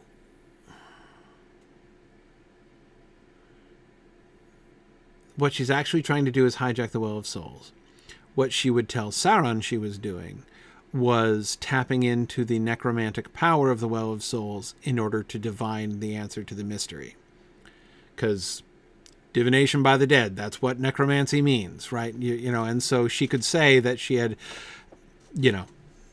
she had a brainwave of how to use the power of the well in order to divine that information. Maybe even, wait, hang on. We got a bunch of dead elves on our hands now, post-werewolves, right? Maybe what she could at least tell Sauron that her plan was to capture the spirits of the dead companions of Finrod and interrogate them in the Well of Souls. Add them to his stash. Yeah. So she's contributing to his power and also solving the problem. Like, she's like employee of the month. Not only is she not a rebel, right? So that's what she tells Sauron, right? And what does she do? Well, she doesn't get a chance to tell him. No, but that's what she would tell him. Yeah. And I know that scene won't actually happen, but well, there is a moment before Sauron goes out to face Luthien where he gives Thuringweth a task. Okay. But he doesn't spell it out because they both know what's going on. So he's like, all right, be ready. And then he goes out. And the idea is supposed to be that when he taps her, she does the thing that he had set up for her to do, which is presumably going to help him in his confrontation with Luthien. Do we know what her role in the Luthien plan was? No, because we kind of just made that happen. up. Right. Yeah, and it doesn't happen. Yeah. But if it was to add more souls to the well for a power boost, that would explain why she was on hand at the well at the time. But then if she doesn't really do it and she's trying to break the well to take the souls out instead of put them in, it is clearly a betrayal. So we could work with that. Like, that could fit here. It's tricky. It's tricky. This is all this stuff is very tricky to balance. But yeah. Okay, so let's take a step back here. The scene that we're talking about between Beren and Thuringweth, when would that take place? Okay, so Beren and Thuringweth have a scene together in scene 3 in Act 1. Okay. Yeah, but that's also a scene between Beren and Finrod. So very surface for Beren and Finrod. It's the, oh, hey, we're in here together. Okay. All right. Moment. Well, I'm just saying that we would lose the conversation between Finrod and Beren. We couldn't open a scene with a conversation, have them thrown in a pit, and then start a new conversation. Right. Yeah. That would, but it was a very surface conversation. It was not the Athrobeth conversation. If it's just, so we're not losing anything. We acknowledge that we're both here in prison together. There's no reason that couldn't happen at the very beginning of when she hauls him out of the cell to take him off to the Well of Souls, right? Well, they weren't in prison together at the beginning. They weren't in prison together yet. So that was a conversation at the end of the scene, but that's fine. I think it's more important that we see Thuringwethil at the Well of Souls. Yeah. In Act 1. Okay. Okay. Okay. When does she see the Ring of Bara here? That will have happened. That would be in the scene that we're discussing. Evan says that he's not sure Sauron would ask her to go anywhere near the well without him present. That would be like him handing the ring off and saying, "Here, hold this for me," which is fair. It's not exactly the same, but it's because the danger of the ring is that it is transferable. We don't know that the Well of Souls is readily transferable in the same way. But, I agreed he would not necessarily be hugely comfortable with Thuringwethil monkeying with it. It could be her idea. Yeah. And he, is visibly, Yeah, actually, I kind of like that. Okay. She has an idea. It clearly involves the Well of Souls. He would really like to stay and argue about that with her. But there's totally, an elf princess on his doorstep, and he's got to go. Yeah. Right? Yeah. She wouldn't give away the entire game, but her entire game. he wouldn't be going out to fight Luthien with the suspicion that Thuringwethil was in there betraying him. It wouldn't be anything like that far. It's too bad we don't have even one named bad guy left in Tolsirian to stop Thuringwethil in mid attempt to wrestle the Thuringwethil, what are you doing? Yes. Right, yeah. We could have some random orc be confused. That's not the same. Right. She commands the orcs. Right. It would, because that would make some of this simpler, because then you could have her give the actively try to tap into the Well of Souls. Somebody interrupts her, and then during that time the events that lead up to the thing blowing up happen, and it's too late. Yeah, we don't have any named people left. We've killed them all by this point. Yeah, that was. we only had 4 to start with, so it wasn't we were overflowing with them. Yeah, we don't even have a good orc captain that we could use because we've already killed Gorgol. Killed him too. But that's one of the themes of season 6: killing off bad guys. A great mortality among the villains in season 6. When we get to our second age seasons, we're going to have to be a lot more proactive in creating and making up characters. New villains. Yeah. Well, in creating original characters that are going to be there for us to use for things. It is certainly true. It is certainly true that you really cannot tell the story of the Second Age without making up a whole lot of new characters. Yes. That's true. Yes. Agreed. Yeah. And I agree, Sauron is going to need... I know he'll get, 9 more henchmen along the way there. But yes, I do agree that there's going to need to be... Yeah. Anyhow, okay. All right.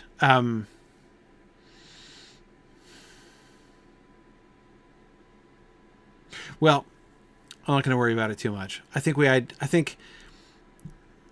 talked about most of the issues that I wanted to discuss about the villains. So let's get back. I'm going backwards to the imprisonment, the B plot. What is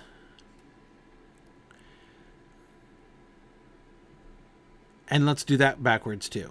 Let's start with the end. How does Beren survive? The tower falls. Wait. How does the tower fall? Does the tower explode? Or does the tower collapse? Or does the tower tip over? What happens with the tower? It does not tip over. It does not tip over. I think it goes down like skyscraper under demolition style. Just really? So it goes straight down. It's going to pancake? There's no reason for it to pancake.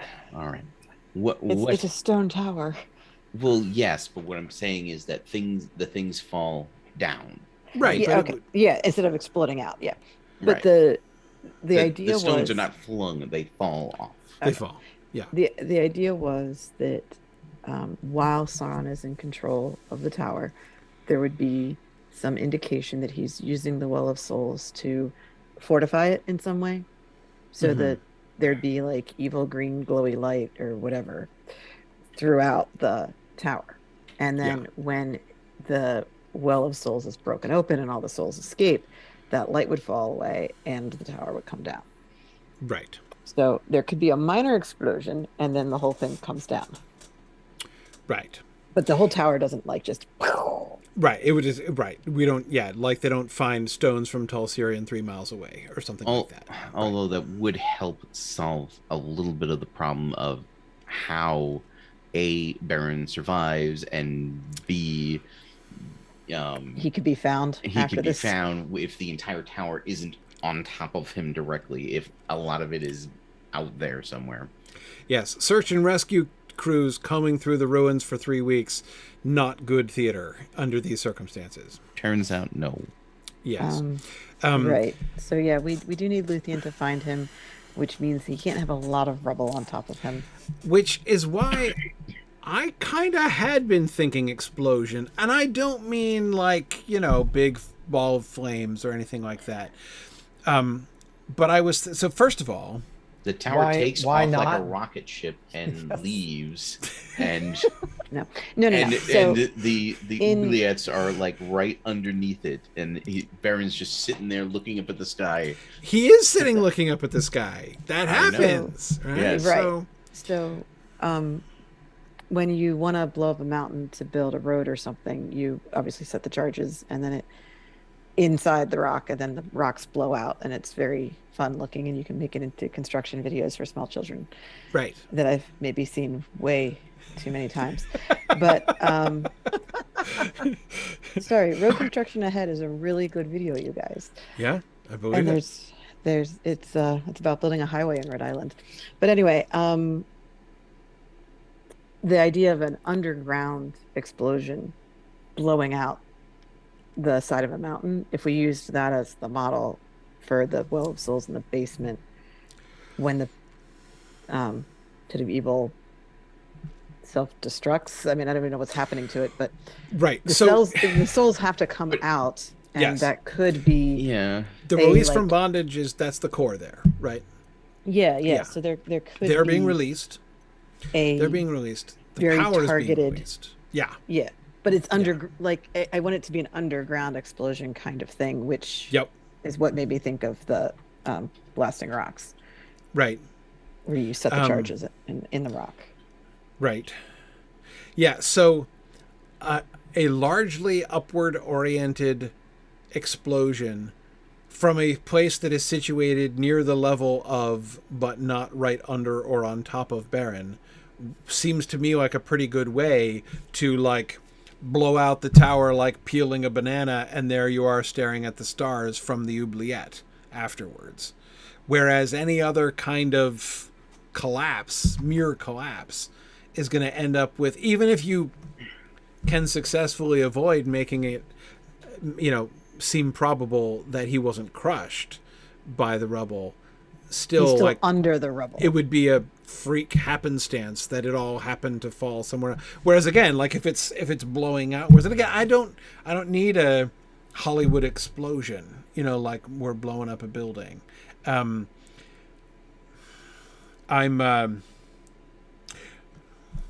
just realized what my default mental picture of the release of the Well of Souls was. And it is, of course, the breaking of the containment unit in Ghostbusters. That's what my default mental image. I just realized what my default mental picture was, and that is absolutely what my default mental picture is.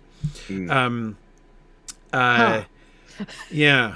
Not saying I'm not advocating that as a motto. I'm just confessing that that's what because I just realized that's what was in fact in my mind. Okay. Did we decide on a color of light for the souls? Green? That's the thing is like I just said green earlier and I'm like, why did I think that? I think we said green. Okay. Yeah. I knew that we wanted it to be weird and sickly and stuff. I can tell you that I'm not thrilled with like there's not a great option in response, but green is the Army of the Dead color. Sure. But the Army of Dead was supposed to be gray. So the idea was we were going to use gray for human souls and then something different for elven souls, but I can't remember what the different thing was. I just remember that gray is human souls. I was just going to say, just as JJ's just said on Twitch, pale light is what Tolkien always goes with on those sorts of occasions, right? Not sure how to do that exactly effectively.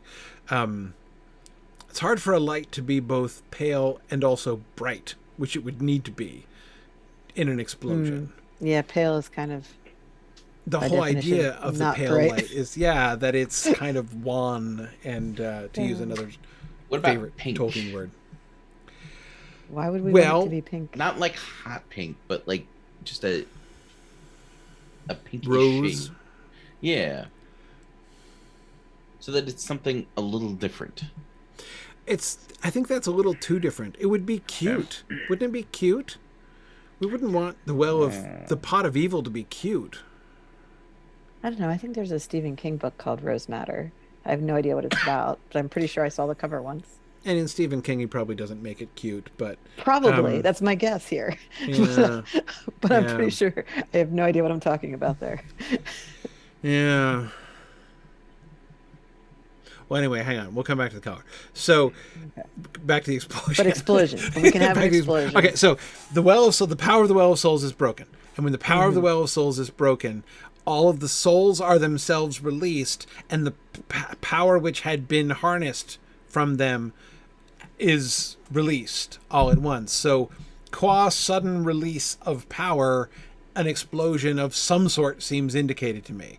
The fact that Baron ends up lying in his oubliette looking up at the stars would seem to support that idea if we want to keep that. And certainly we want to have a relatively efficient reunion with Luthien, and so that would seem indicated for that reason as well. Would seem desirable for that reason as well. So an outward explosion, like boiler explosion, or detonation charges type of explosion, not a like atom bomb went off kind of explosion. No mushroom cloud. No mushroom cloud. Is that the cover of the book? Yeah. I do not remember it looking like that, but now I know why it stuck in my mind as definitely not cute. There's other covers of it, but I don't think this is the original one. Okay. But, wow. But I think it would still be cute. I'm not saying that... This is definitely a more neon pink than I was thinking of. Just throwing that out there. Yeah, I figured. Okay.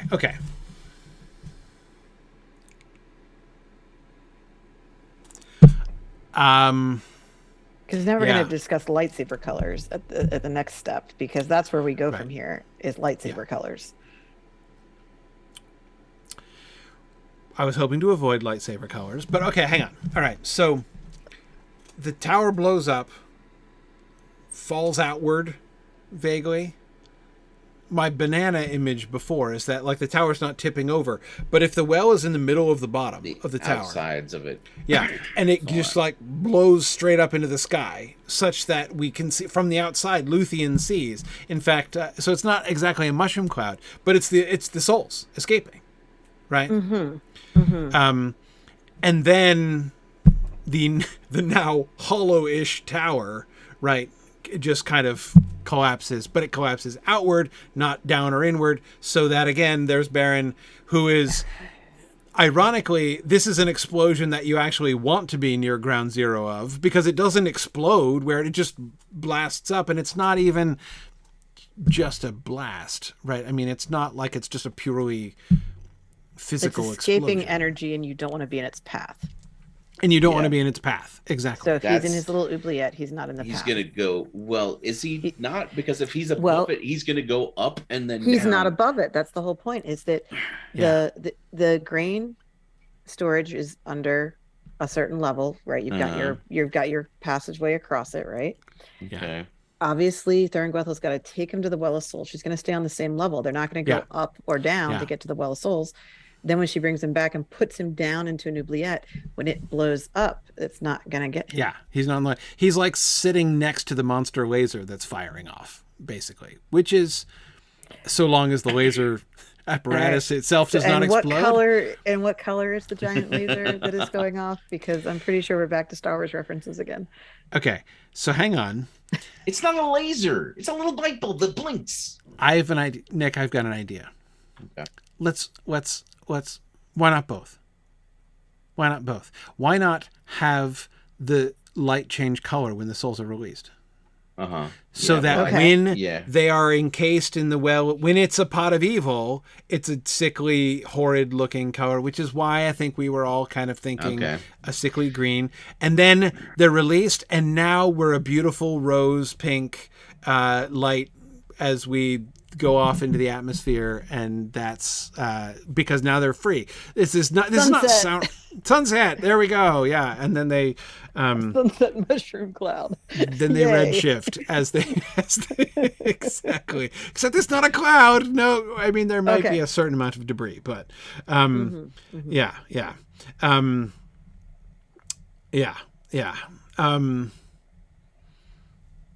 Maybe. Okay. I feel better about that. Okay. All right. That's good. I don't like the idea of Sauron being defeated by a group of green amorphous ghosts. I hear that. Know? Yep. Now the avoidance of the echo, especially of the echo of one of the visual effects in the Jackson films that was less effective. The green scrubbing bubbles at the Battle of Pelennor Field was not the greatest. No. That's not the one, Nick. That's not quite the one. But I do like. But we talked about this when we first talked about this this idea.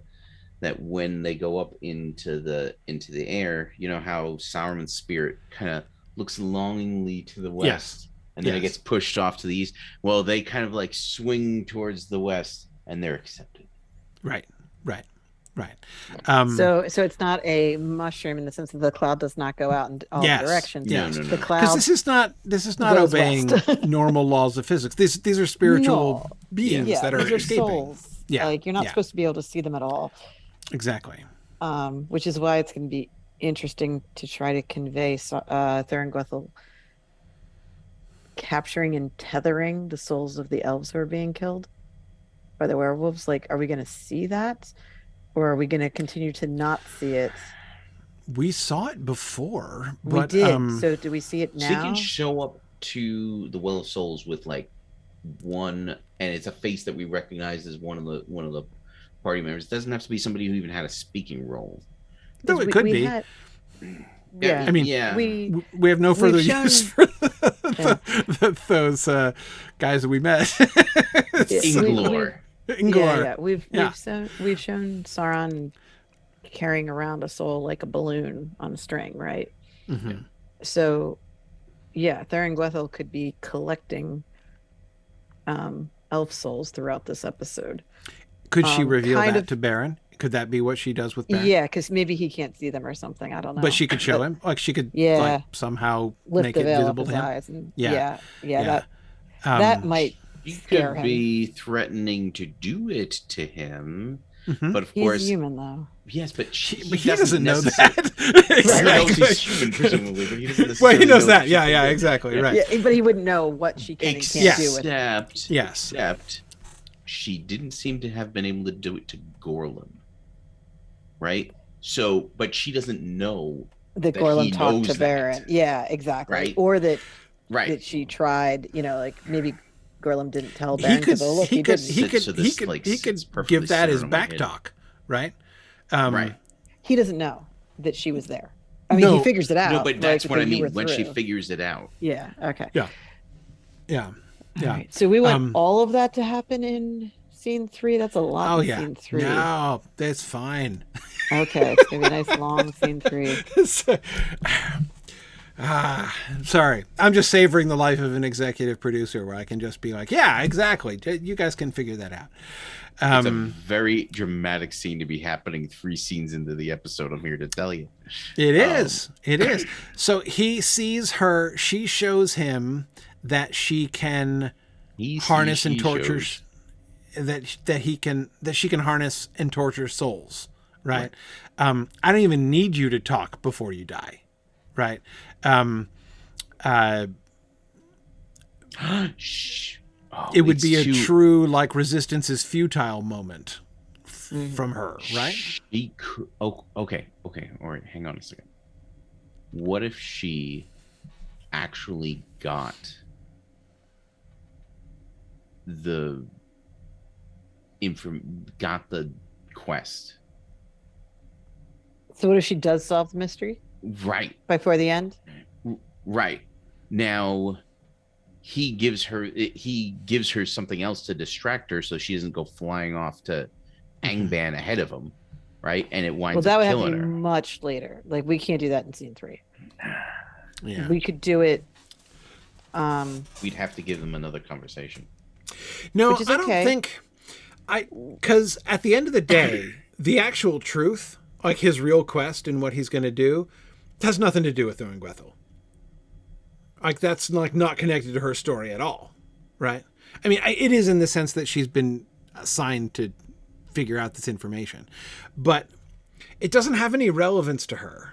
And so, I think that feels like an irrelevant part as far as her story is concerned. The fact that she wants the information is part of her story, but the actual story, I'm headed to Angband to nab a Silmaril. I mean, that's interesting intel, but apart from that, it doesn't feel like part of her story, if you see what I mean. And once he turns her on to the idea of wanting to wrest control of the well itself, right? So the scene in when it starts with Thuringwethel sees that Sauron is distracted with Luthien, so she goes to steal from the Well of Souls, but no, she's not actually going to steal from the Well of Souls. Now she's like, this is my chance. Right. And while she's doing it, it blows up right in her face. Which is essentially, it's not a change of the scene itself. It's just a change in the motivation. Right. Yeah. So she is stuck on, because now she has a piece of information that she can use to curry favor with Morgoth, which is great, but it's not as great as being great. Right, but she would have already had that plan, wouldn't she? Or the desire in any way to master the Well of Souls? Not to master it, not to do it the way that Sauron is doing it now.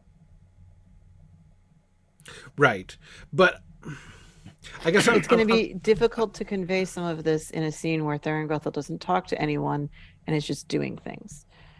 I know. Because we do have a whole scene with just Thuringwethel goes into the basement with the Well of Souls. We can do a lot with that scene. All why I was originally thinking that we had to put Baron in the room in where the Well of Souls is. I know. Don't villains get monologues anymore? Come on, yes, this is what it's for. Monologue to someone. No, you she don't. She can talk to there are people right there in the well. Dozens of them. Especially if she's now collected all the dead elves. Yeah. Here you go. I mean, Finrod's dead at this point. She could be talking to Inglor. Yeah, Finrod's briefing dead Inglor. Yeah, she did not. Oh, Finrod's dead. Finrod. Yeah. There's no way. There's no way she that Finrod was like, yeah, no, thank you, Mandos. I'll stay over here. Of course he didn't say that, but if she grabs his soul before it can go anywhere, it's not going anywhere. That was the whole point. Actually really fun. I like it. I like it. Now, and so in the end, the collection of dead souls is not like in Stardust with the dead brothers. Right. Okay. Yes. Sorry, I'm just playing it out like the full, like, she has Finrod's soul. And she hasn't jammed him in the well yet.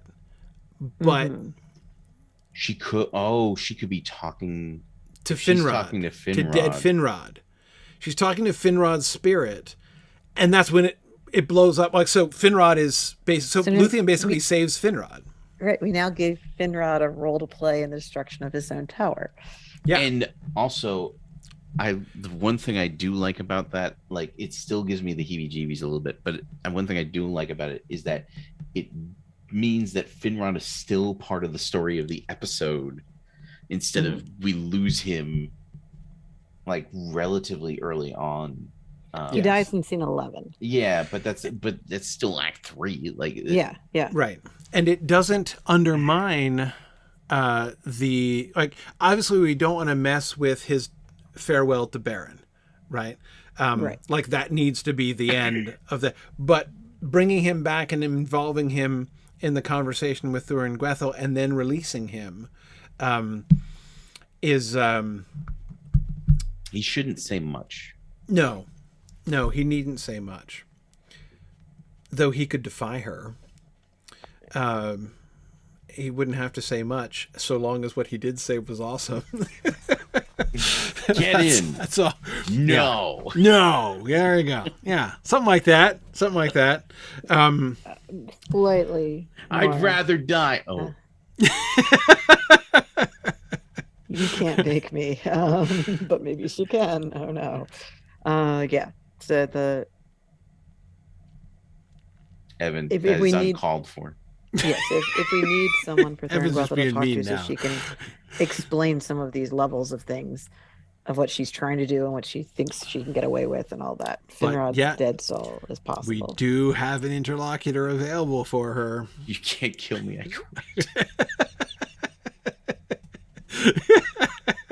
No, but I mean, look, this is Finrod, right? Yeah. I mean, Finrod can drop some theology on her, right? Like, some yeah, wisdom. you know, no, this is not going to pan out for you.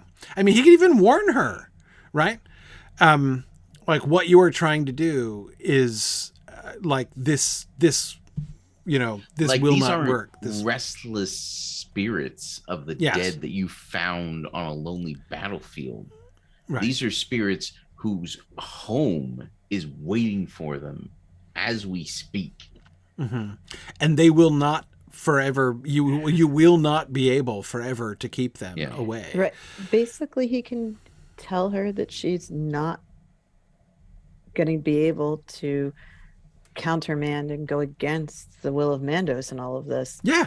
And he could recognize her as the spirit of Mandos. Mm-hmm. Well, even if he doesn't know that, he heard the doom of Mandos. He knows what his fate is right now. He knows where he's headed. Yeah. And it has nothing to do with this well of souls, this pit of evil. He's not going to be part of that. But he was born in Valinor. He's met Mandos. He's met, he's met the Mire of Mandos. Once he's a spirit and he can see her for who she is. Right. Okay. Right. So he would recognize her under this circumstance. Yes. Okay. Yes. Whereas Gorlam didn't. No. Right. Like, the audience did when they saw Thor and Gwethel, like, oh, it's okay. Yeah. But Gorlam didn't know what he was looking at. Reaper. Yeah. Right. Basically. So, but Finrod would be like, oh, okay, I see who you are, and you're doing your job wrong. Right. You're and like, what you're doing is I mean, again, he could I mean, the whole, you're not going to get away with this. Yeah. You're not going to away with he even expressed pity towards her. Yes. Like, this is not how the world works. And this I mean, them standing by the Well of Souls and Finrod looking and speaking to her with pity for this, ultimately useless and self-destructive thing that she's attempting to do. And then the well blows up, killing her on the spot, as he foreboded in his speech. Yeah. That works. Yeah.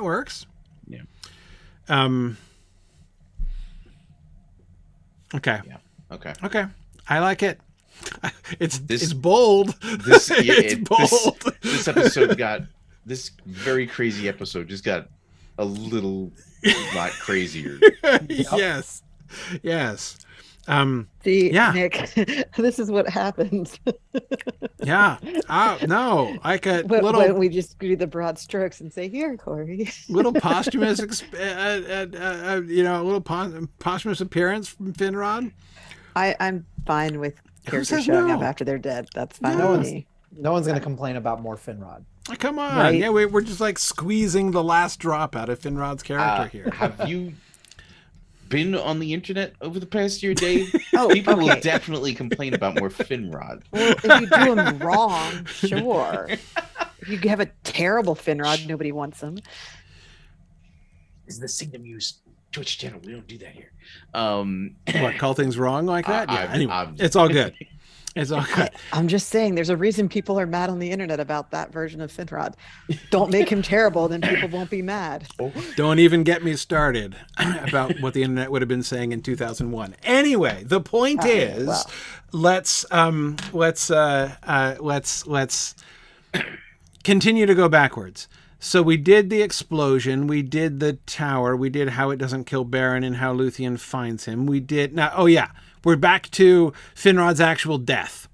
And love the idea of the Athrobeth thing. That seems like the perfect way to take Finrod out is with having, especially with the, if I was reading it properly, he has an actual change of heart. Like his like plan A when talking to Beren is he's like, oh man, it's like Andreth all over again, right? Like I have to, why is it always me who has to be sitting here counseling a mortal in love with an elf saying, I'm sorry, man, it's just not going to work out like this. I've had this conversation again. Now I have to have this conversation again. Right. So he starts out that way. I was wrong. Right. And then he's like, actually, wait, hang on. And what is it that makes him change his mind? It makes him think like, wait a second, maybe this is the one, maybe this is the time, maybe this is what Doom is in fact bringing through. I think it's because the old hope. Yeah, that's what Beren was talking about. So the old hope. Yeah, basically this is both of them trying to distill down to what's most important. Like there's no reason to not be honest when you've got minutes to live, right? Like why wouldn't you just say what's actually on your mind? And Beren has never really the true meaning of Christmas given any vocalization towards the whole trust in the old hope. Like it's come up before, but we've never heard Beren's point of view on it. Right. And Andreth talked about it, obviously. Talked about it, yeah. And I think the most we had Beren say earlier was that his father had believed in it. So he didn't really have to specify whether it meant anything to him personally. Yeah. But at this point... And it may not have at the time. Right. But now he's dying, and his life is over, so better figure it out. And he does express to Finrod that, okay, sure, my life ends now, but... what happens to me is not the whole story here, and there is a hope that my people have that I also share, and I can share that hope even if I'm not around to see it, kind of thing. So Beren's having that like end of life realization conversation, and in the midst of all that, Finrod's like, oh, but wait, if your story doesn't end right now, you could actually have a role in having that old hope be real, because you want to marry Luthien, and that does change things now, doesn't it? And Finrod kind of puts it together, right, and realizes that they need to break the universe. The reason it could never happen between an elf and a human is because there's no like grand fate to make it worthwhile. But the old hope that's the kind of thing that is big enough to make something like this worthwhile. Yeah. And that's where he's realizing late, like, if there was any elf ever, it would be Luthien, wouldn't it? And then he's like, wait, Luthien actually does like you, so maybe you need to survive this. This means, of course, we have to pay off the old hope thing. Yeah, I know. In episode like 11 and 12.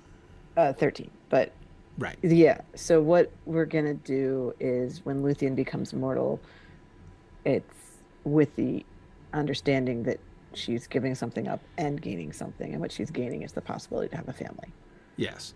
Yes. So that's where we put to the future of Luthien's line as something that came out of Finrod's death here.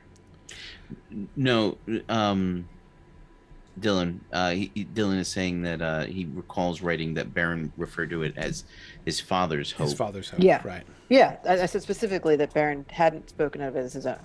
It was Barahir's. Yeah. Right. Which is good. And, that's and fine. That's his, no, that's we're not saying that he expressed that it was his hope at the time, or that he even himself believed it at the time. Like, he's lived some things since then. Yes. So, yeah. This is meant to be a new revelation in this moment. Right. The audience shouldn't be like, oh yeah, Baron, the old hope. Yeah, that's his thing. Right. Like that's not what's happening here. Right. This is him doing the like, now I'm dying and my father already died, so I think what my father thought was right kind of thing, because we both died. I don't know. Like, it's right. Okay. And I think it's because Finrod knows that for an elf who's dying, his hope is that he'll keep all his memories with him, and his spirit will live on, and he's not like dying. He's just, sort of kind of dying. And that's different. Like, if a mortal dies, it's over. And I think that's part of what's going on in Finrod's mind. Yeah. Okay. So back to Luthien and Sauron then. Luthien is approaching the tower, and Sauron is going to engage with her. Are they both immediately engaging in song battle again? Well, they have to.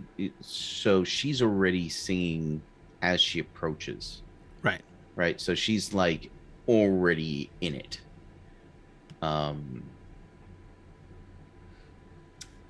When Sauron engages her is during the final werewolf fight, actually, if I recall. Yeah, scene 12. Yep, we get that double voice sound come in, and there he is, singing. So he takes her into hammer space, right? We talked about this, where he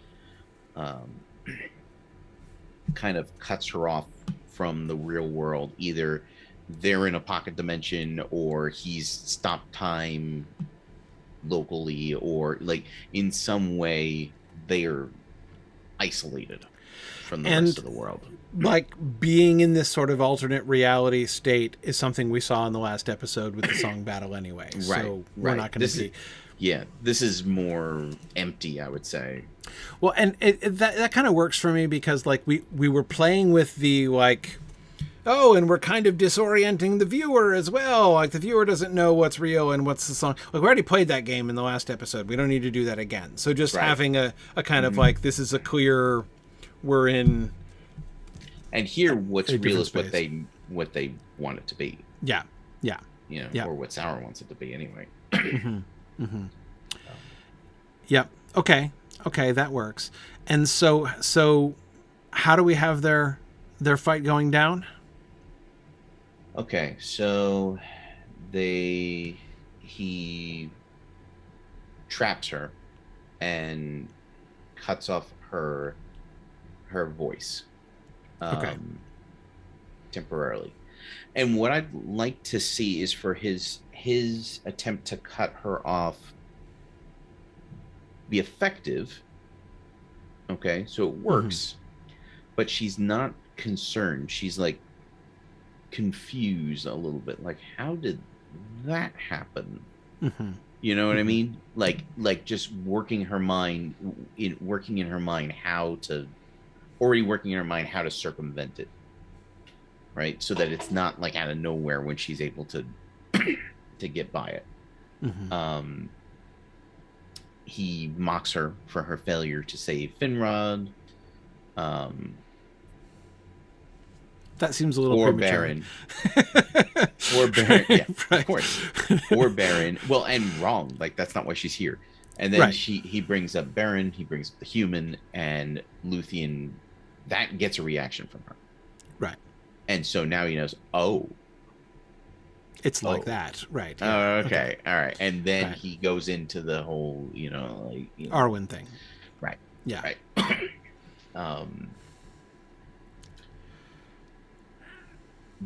He threatens her because he somewhere in his mind he's got to be like, okay, how do I use this person?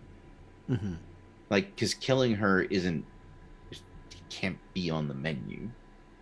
Like, that's not, if that was it, he would have done something a little bit more drastic when he came out, I imagine. Did you have something, Marie?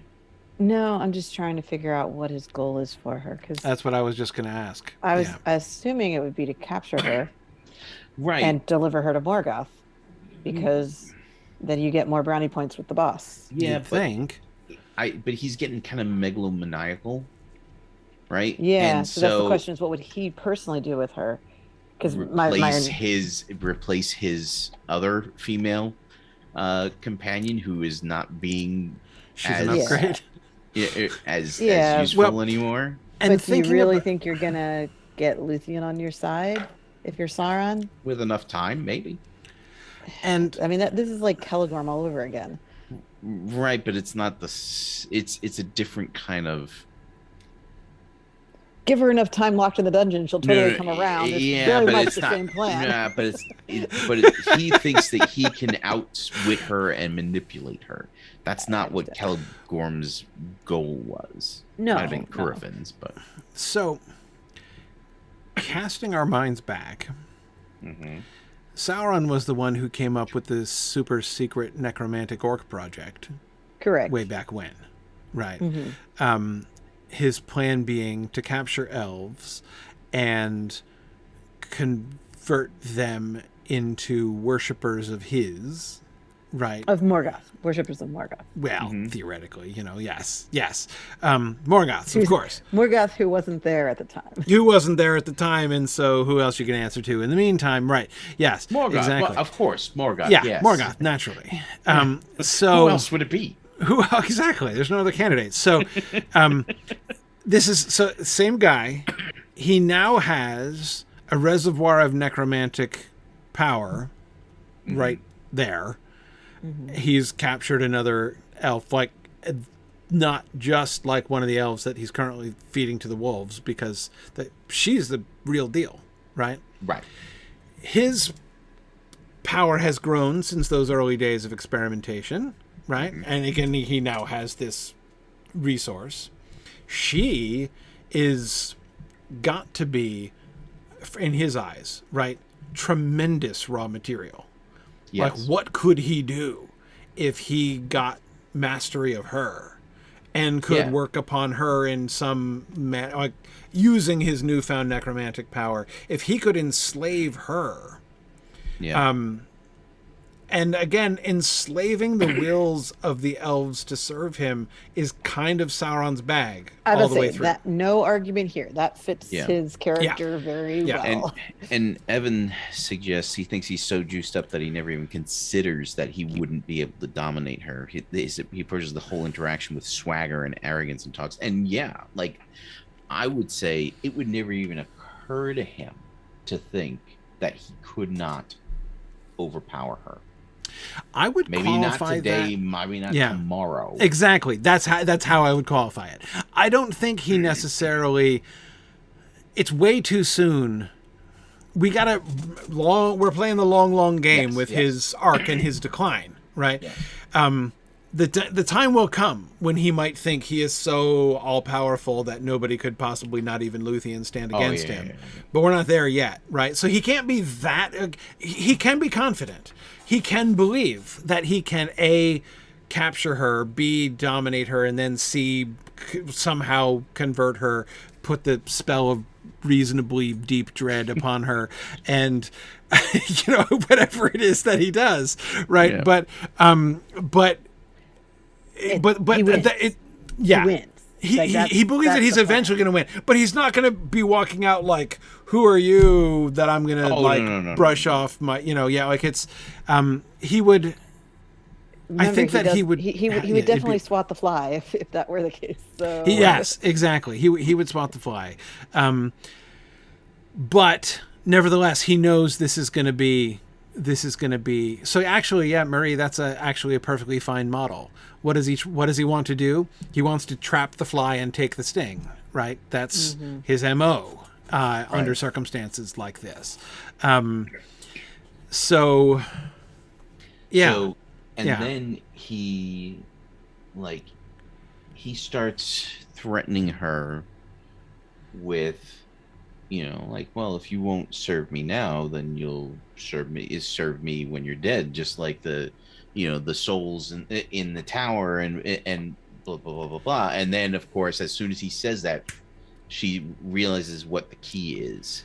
Okay. Right. And so she stops singing and so she stops trying to sing a song against him, and she sings a song in support of the elves in the tower, because she doesn't destroy what she hates. She protects what she loves. There you go. Right. And she realizes, oh wait, the whole theme of this season is release from bondage. So yeah, we've got to set people free from prison is the key. Yeah. Right. Yeah. Right. And she's slightly more successful than Finrod was when he sang about prisoners escaping. Yes. Right.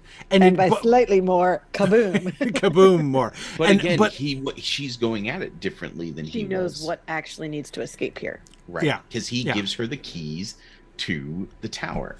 Okay. That's just where I was building up to. But I just wanted to remember to point out, a dude who already has Finrod Felagund in an oubliette downstairs has some reason to be confident even going up against Luthien. Right. And I mean, Finrod's a big deal. And while he has directly confronted Luthien before, he's aware that she's powerful. Yeah. This is orders of magnitude beyond what she did. Yeah. She hasn't cut loose like this. Yeah. This is right. So like in the Justice League cartoon, one of the final episodes, right? Superman gives this very famous speech where he tells Darkseid, he's like, I have a different problem. I feel like I live in a world made of cardboard. I'm always afraid to express his full power because he's afraid he's going to hurt somebody or kill somebody. I can never lose control even for a moment because someone could die, but you can take it, can't you, big man? And that's essentially what's happened here. That this is a rare opportunity for Luthien to cut loose and show him just how powerful she really is. Yeah. This thing is, she wasn't able to do any and now I will escape from the treehouse because she didn't want to hurt the tree. Right. And now I will bust out of Nargothrond because no, I might hurt another elf. Chat with Huon. Yeah. But Sauron coming after her and being like, ha ha ha, my evil plan. She's like, you I can hit. Right. Agreed. Okay, so let's go back to and this is, I think, my last issue, but that might turn out to be untrue. The key to the tower. So, because that was, for me, one of the most noticeable shifts from the trajectory of the story in the text. I mean, obviously, we've made lots of, circumstantial changes. But as far as the nature and trajectory of their fight, now of course it's Huon's fight with Sauron in the book. But even that we still take that because he pounces on she her, right? basically breaks out of hammer space. And while Sauron is like desperately trying to figure out how to stop her, Huon attacks him physically. Right. Yeah. Okay. So, but of course the point is about the giving up the key of the tower. Yeah. In the book, she is holding an only slightly metaphorical knife to his throat, fangs in his throat, right?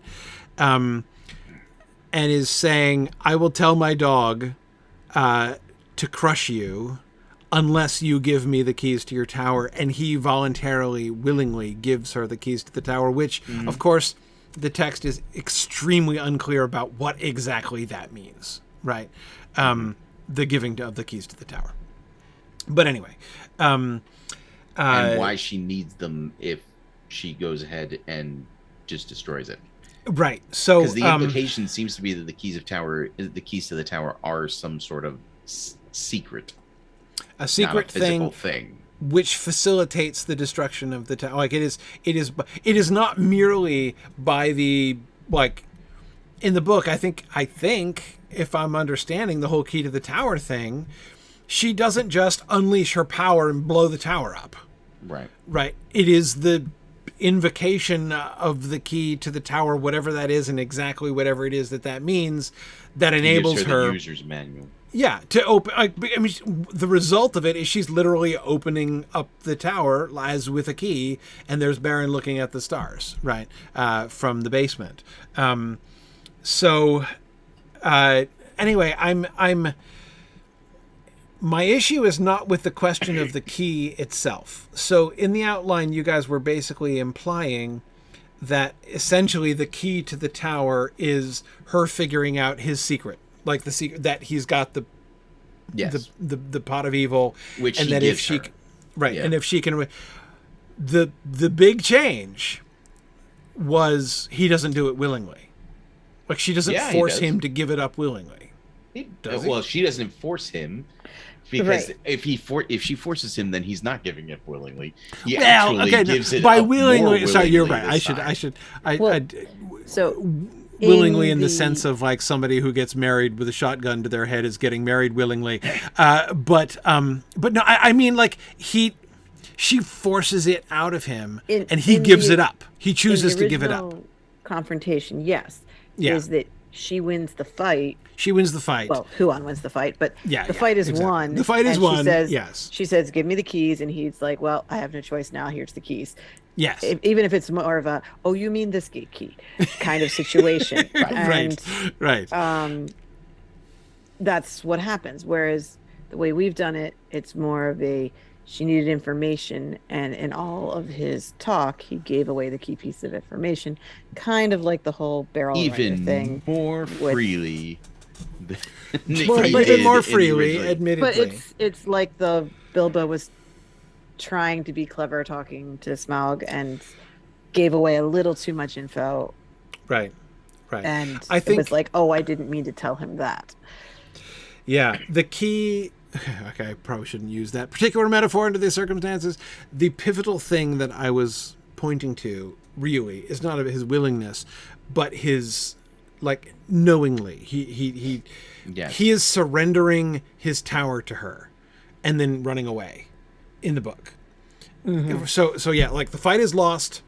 He knowingly surrenders his tower and his power to her and then flees in the book. Yes. And so this shift, it feels, I'm not saying I totally like that I dislike the shift, but I just want to make sure that we're thinking carefully about the effect of this change, that she's instead like he betrays unknowingly or accidentally the secret, which turns out to be the key in more than one sense. Right. And so there is not. So what has not? He's been beaten, but he has not capitulated, which he does in the book. Yes. Yeah. So there are two things. One is I wanted to avoid a situation where we slowed down the action to have the conversation, to have some sort of interaction, and then went forward, because it seemed perfectly obvious that the key was not a physical object, but how to do the thing. Yes, right? How to do the thing. Agreed. And what this allowed us to do was to make it a continuous part of the action. Okay, where we doesn't break our stride at all, because we were already on a roller coaster ride through this episode. Yeah. Right. Yeah. As far as our ups and downs here. Even before we added Dead Finrod conversation. Yeah. But also, speaking of villain soliloquies, we do have an opportunity after everything for Sauron to have a scene where he reflects on the fact that he lost his tower and all his lieutenants, and he failed. Like, this is a major moment for him. So rather than just have it be, well, Huan got you by the neck, so you lost and you gave up now, right? Like, we have his reaction to that loss. So I don't know if that's better. It's different. It is definitely different. Right. But it is, this is, to me, this is the biggest consequence of this is where we leave Sauron afterwards. And I kind of suspect, not only do I not hate the suggestion that you guys have made, I think I like better where it leaves us, because if he does capitulate, as he does in the book, even under duress, that leaves him at a lower point than I think we perhaps want him to be yet at this point in the overall 3-age trajectory of Sauron's character. It is way too late to talk about the question, where do exactly we want Sauron to be, and where precisely does he go from here? He goes east. Thank you. Okay, problem solved. Glad I could. And stands looking at the mountains with a smoldering look in his eye. Right. The problem is not the mountains. He's on the other side of the mountain. And he sees people. On, I know what you're talking about, and I'm saying no. Anyway, the point is, I would like to. I'm trying to convince myself that this is really a season 7 question, except it's not, because it's real. It is. But we need to know where we're pushing him at the end of this. We have to set it up. Yeah, we have to set it up in that scene at the end of this episode. 13 question. Is it? We're coming back to Sauron? He comes back after this? A shot. A shot. Yeah. The him looking at the mountains thing will happen in episode 13, not in this episode. Yeah. In this episode, he's a little too devastated to have a plan. Yes. Because everything just came crashing down around his ears. Yeah. And he's not recuperating from that. Like, he needs a minute. Yeah. So this is it. So we do give him a chance to take a minute to just be like, okay, so then real quick, I was doing a thing and now it's all gone. So what is describe his response? Is he primarily angry, bereaved, frustrated? Is he mad? What's his opinion of himself? Does he blame himself? Is he like, I feel like he's been done wrong? Like, what is his immediate emotional reaction? Somewhere in there, like mystified. If I were him, I'd be mystified. Like, what just happened? What just happened here? I had everything in my hand. Yes. What on earth was that? Yes. I think there's going to be at least some sense of focusing on Thuringwethel's betrayal to avoid focusing on his own failure. Okay. It's a lot easier to focus on what someone else did wrong to you. Right. He comes across Thuringwethel's corpse and scapegoat, right? Mm-hmm. Yeah. So anger channeled at Thuringwethel, which is like really partially anger at himself, but he's displacing, right? Right. Probably. Right. The thing is, I don't think he's processed any of this yet. I don't think he's dealt with it. Right. And he is a villain. He's going to make choices that headed in a certain direction that's not I have learned from my mistakes and I will do better next time. Right. Who is it who feels shame and the anger of the shame? Is that Morgoth? No. Probably. Who is it? That's a Tolkien phrase, but I can't remember which character it was about. Shame and the anger of the shame. The only Valar who knows fear is Morgoth, so I feel like it's him. Yeah, but I can't. Honestly, you know who it could be is Mithros when they failed to get the Silmarils from the... No, I don't think so. It's not. It's not. Are you think that there would be a quote about Mithros that Marie doesn't have at the tip of her finger? That's fair. I don't know what I was thinking. That was insane on the face of it. Anyway, I can't remember who it is. Sure it's not that, Nick. If anybody, we'll see if JJ is still with us. He's probably searching his e-books to try to find that would be a phrase. helpful.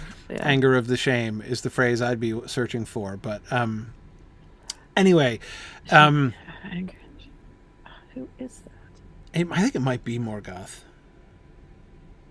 It's. I have no memory of this place.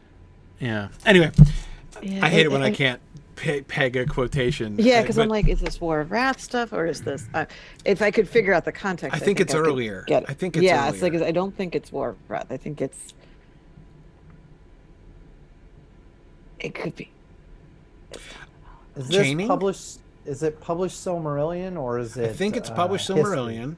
God, it doesn't ring a bell. It's published Silmarillion because I can hear it in Martin Shaw's voice in my head. So it's published Silmarillion. Morgoth taken in chains to Valinor is my vote. Driven by anger and the shame of his humiliation. I don't think that's the line that I had in mind. No, because that's Eol. Yeah, that's Eol, but that's not that's close. That is close, but that's not the one that I had in mind. It's in the Ainulindale. Okay, there we go. It's one of the two ends. There we go. The Ainulindale. Very good. Yes. Right after the music, then. Mm-hmm. Okay.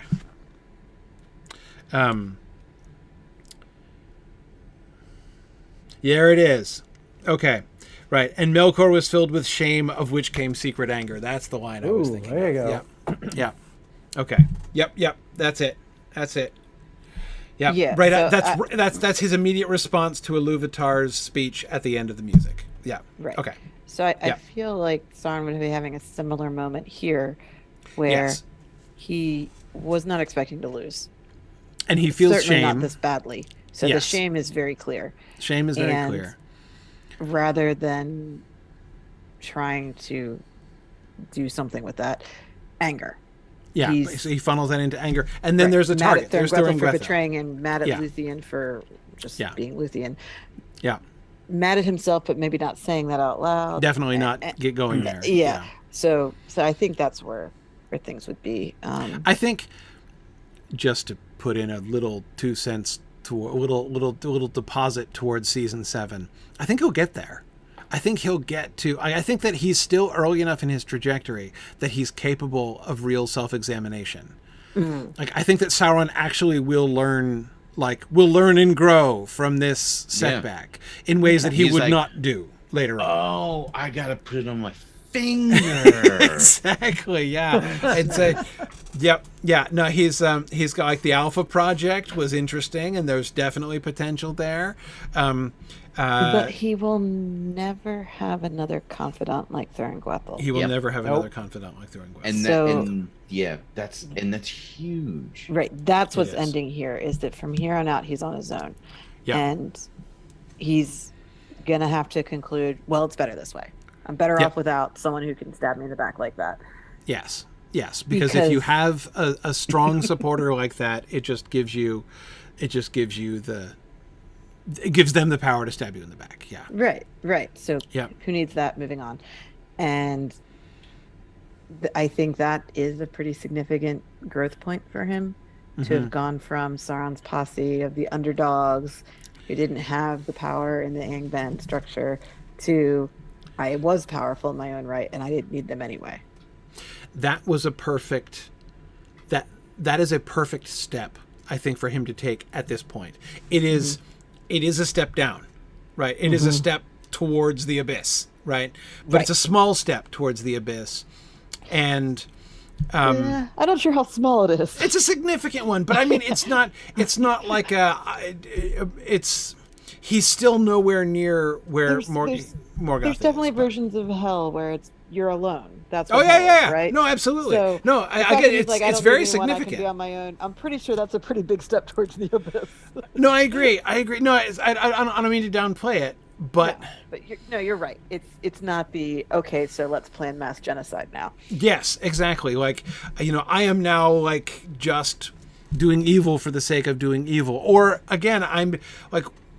The way that Melkor gets, and that Sauron ultimately gets too. Remember, Tolkien kept saying, the path is towards nihilism, right? It's towards like a total lack of self-examination, a lack even like where their ends of like their desire to dominate others becomes so pervasive that there's not even I mean, I'm thinking of other phrases are popping into my mind. Like there's not. It's like the cutting down of the trees in the Shire by Sharkey, right? There's not even any bad sense in it anymore, right? That's the direction it always goes. But he's still way far from that. Like he can't be anywhere near nihilism yet because he still has so much further to go. But this is a significant step down that road, and yet leaves him in a place where he can still be understandable, he can still be self-reflective, he can still think he's the hero of his own story. All of those things can still be true of him. Right. Agreed. Like it. Okay. Yeah, that the loss of that you're describing should happen along with the loss of his ability to appear in fair form. Oh, right. Yeah. That's the when he comes back from he's like, okay, Numenor. that's it. Gonna. It's over. Yeah. Like now, we're locking down everything and no more Mr. Nice Guy. I feel like well, I mean, he was never that nice, but no. Again, the cruel. Right. That's in the name. It's in the name. But the reason he is no longer able to take fair form, I think, should not merely be the physical loss of his body, destruction of the body. No, I mean, I like we were talking about this on Twitter a while back, and Tom Hillman said he loses the ability to take fair form because that's not in him anymore. Yeah, like he's that. I'm sold. Tom Hillman said it. That's what he's lost. Yeah, exactly. I mean, it's and I think that's exactly right. It's not. It's easy to look at that and think like, well, this is a punishment that's been levied on him from outside, right? That he's now like, you've lost your fair form privileges, right? We're going to revoke those. But it's like he cannot. Like he no longer has enough beauty in his soul to manifest that outwardly. There's nothing left but the Dark Lord is all that's left in there now. Right. Yeah. Because Morgoth's goal is nihilism from early on. But Sauron's, that wasn't his goal. He just wanted to control everything and have everyone do what he said. And the goal would be much more orderly that way. Right. But the whole path is towards nihilism. He's losing more and more of himself as he goes. Yes. And eventually there's nothing left. So I think losing pieces of yourself and then putting them all into a ring is not a good look. Yeah, no, that's exactly. And Morgoth was already a couple steps down the road by the end of the Ainulindale, right? So I mean, exactly. He has a huge head start on Sauron in that regard. And by the way, so I see. So the real Iduckman, we can't go back over the whole Thorngwethel story in detail now, but one thing I do want to say, it is certainly true that. It is certainly true that Sauron will not know for sure. Like, it's not like he sees her corpse and it is suddenly revealed to him everything that she thought about betraying him, right? But that doesn't mean that he wouldn't leap to that conclusion, right? Because he's not only going to be angry, he's also going to be in denial, right? Like, Nick, as you said, he's going to be like, we can't, like, what happened here? How did that happen? And he's not going to be able to accept, oh, you just lost a straight up arm wrestling match to Luthien. Right? Yeah. That can't be what happened here. What happened here, there has to be something else. And so then he sees her, and he might be able to figure out, like, her cause of death, right? She was there. She was at the Well of Souls when it blew up, and he would then be like, this must be her fault. She must have been trying to, like, she must have. So, Nick, the thing that you were saying that you were worried about, that's Sauron's theory. Right? Sauron's theory is that he was undermined by Thuringwethil. That must be what happened. Because it can't be that he just lost. There's only one thing. I don't think she could have actively attempted to wrest control of the well from him without his knowledge. It's kind of like when Frodo puts on the one ring at Mount Doom. Like, Sauron immediately knows who he is, what he is, where he is. Like, he knows intimately what's happening. But no, I mean, I see the parallel, but I don't think so. This is the Alpha Project. It's not his own exactly. power. That's exactly okay, no. Guess. He's connected to it because it's him that's in the ring. This isn't him. That's going to be the improvement with the beta version. But the other thing is that he doesn't know for sure. Maybe, well, she was supposed to. But she's been nagging him about this. And she was supposed to be doing something during that fight that he sent her off to do that obviously she clearly didn't do. Right. And whatever she did didn't help. Was the opposite of help. Right. Yeah. So I think it's very easy for him to blame her and be like, look, if she had just done what I told her to do, none of this would have happened. And now we have a blown up tower and everyone's dead. And you can't all trust of my anyone plans these are in days. ruins and my newfound power is gone. Where do you find good help these days? Where do you find good Nobody help? wants to Right. Exactly. But there should be at least a moment somewhere in there, like, and it can harden. But he should have a moment where he kind of like looks back at her and realize and like doesn't really believe any of that. Right. Like, just for a split second. And then he hardens his resolve to believe it anyway, right? Yeah. I do not say that this narrative that he is telling himself should be true or even rational. This is how he would rationalize the displacement of his anger and of his shame. This would give him an opportunity to escape from his shame. And so he would seize it even if it doesn't actually hold together or actually make sense. But anyway, yeah. So I just thinking about that. Okay, well, it is late, and we should let folks go. This was a really fun episode, and I love the fact that we took this crazy episode and made it even crazier. I think that's phenomenal, and I'm looking forward to seeing how all of these incredibly complicated things are handled in the actual script. It's gonna be awesome. So our next session, we're gonna be delayed a little bit. I'm gonna be in Australia next week, and then we're gonna push forward one more week after that. So our next session will be 3 weeks from tonight, not 2 weeks. 3 weeks from tonight on February 9th at a regular time. And in the meantime, on Friday the 3rd, so that's 2 weeks from tomorrow, there will be the script discussion of episode 12. So you guys are getting close to the end there. And then when we come, do we know the plan on February 9th? Are we going to be talking about the next episode? Mm-hmm. Okay. So we're going to go on to episode, what is it? 8. This was 7. Right. Mm-hmm. Okay. There we go. Excellent. Very good. So thanks everybody for joining us. This was a really fun discussion, and we will resume for episode 8 next time in 3 weeks' time. Thanks everybody for joining us, and we'll see you guys in a few weeks. Thanks for listening, and Godspeed.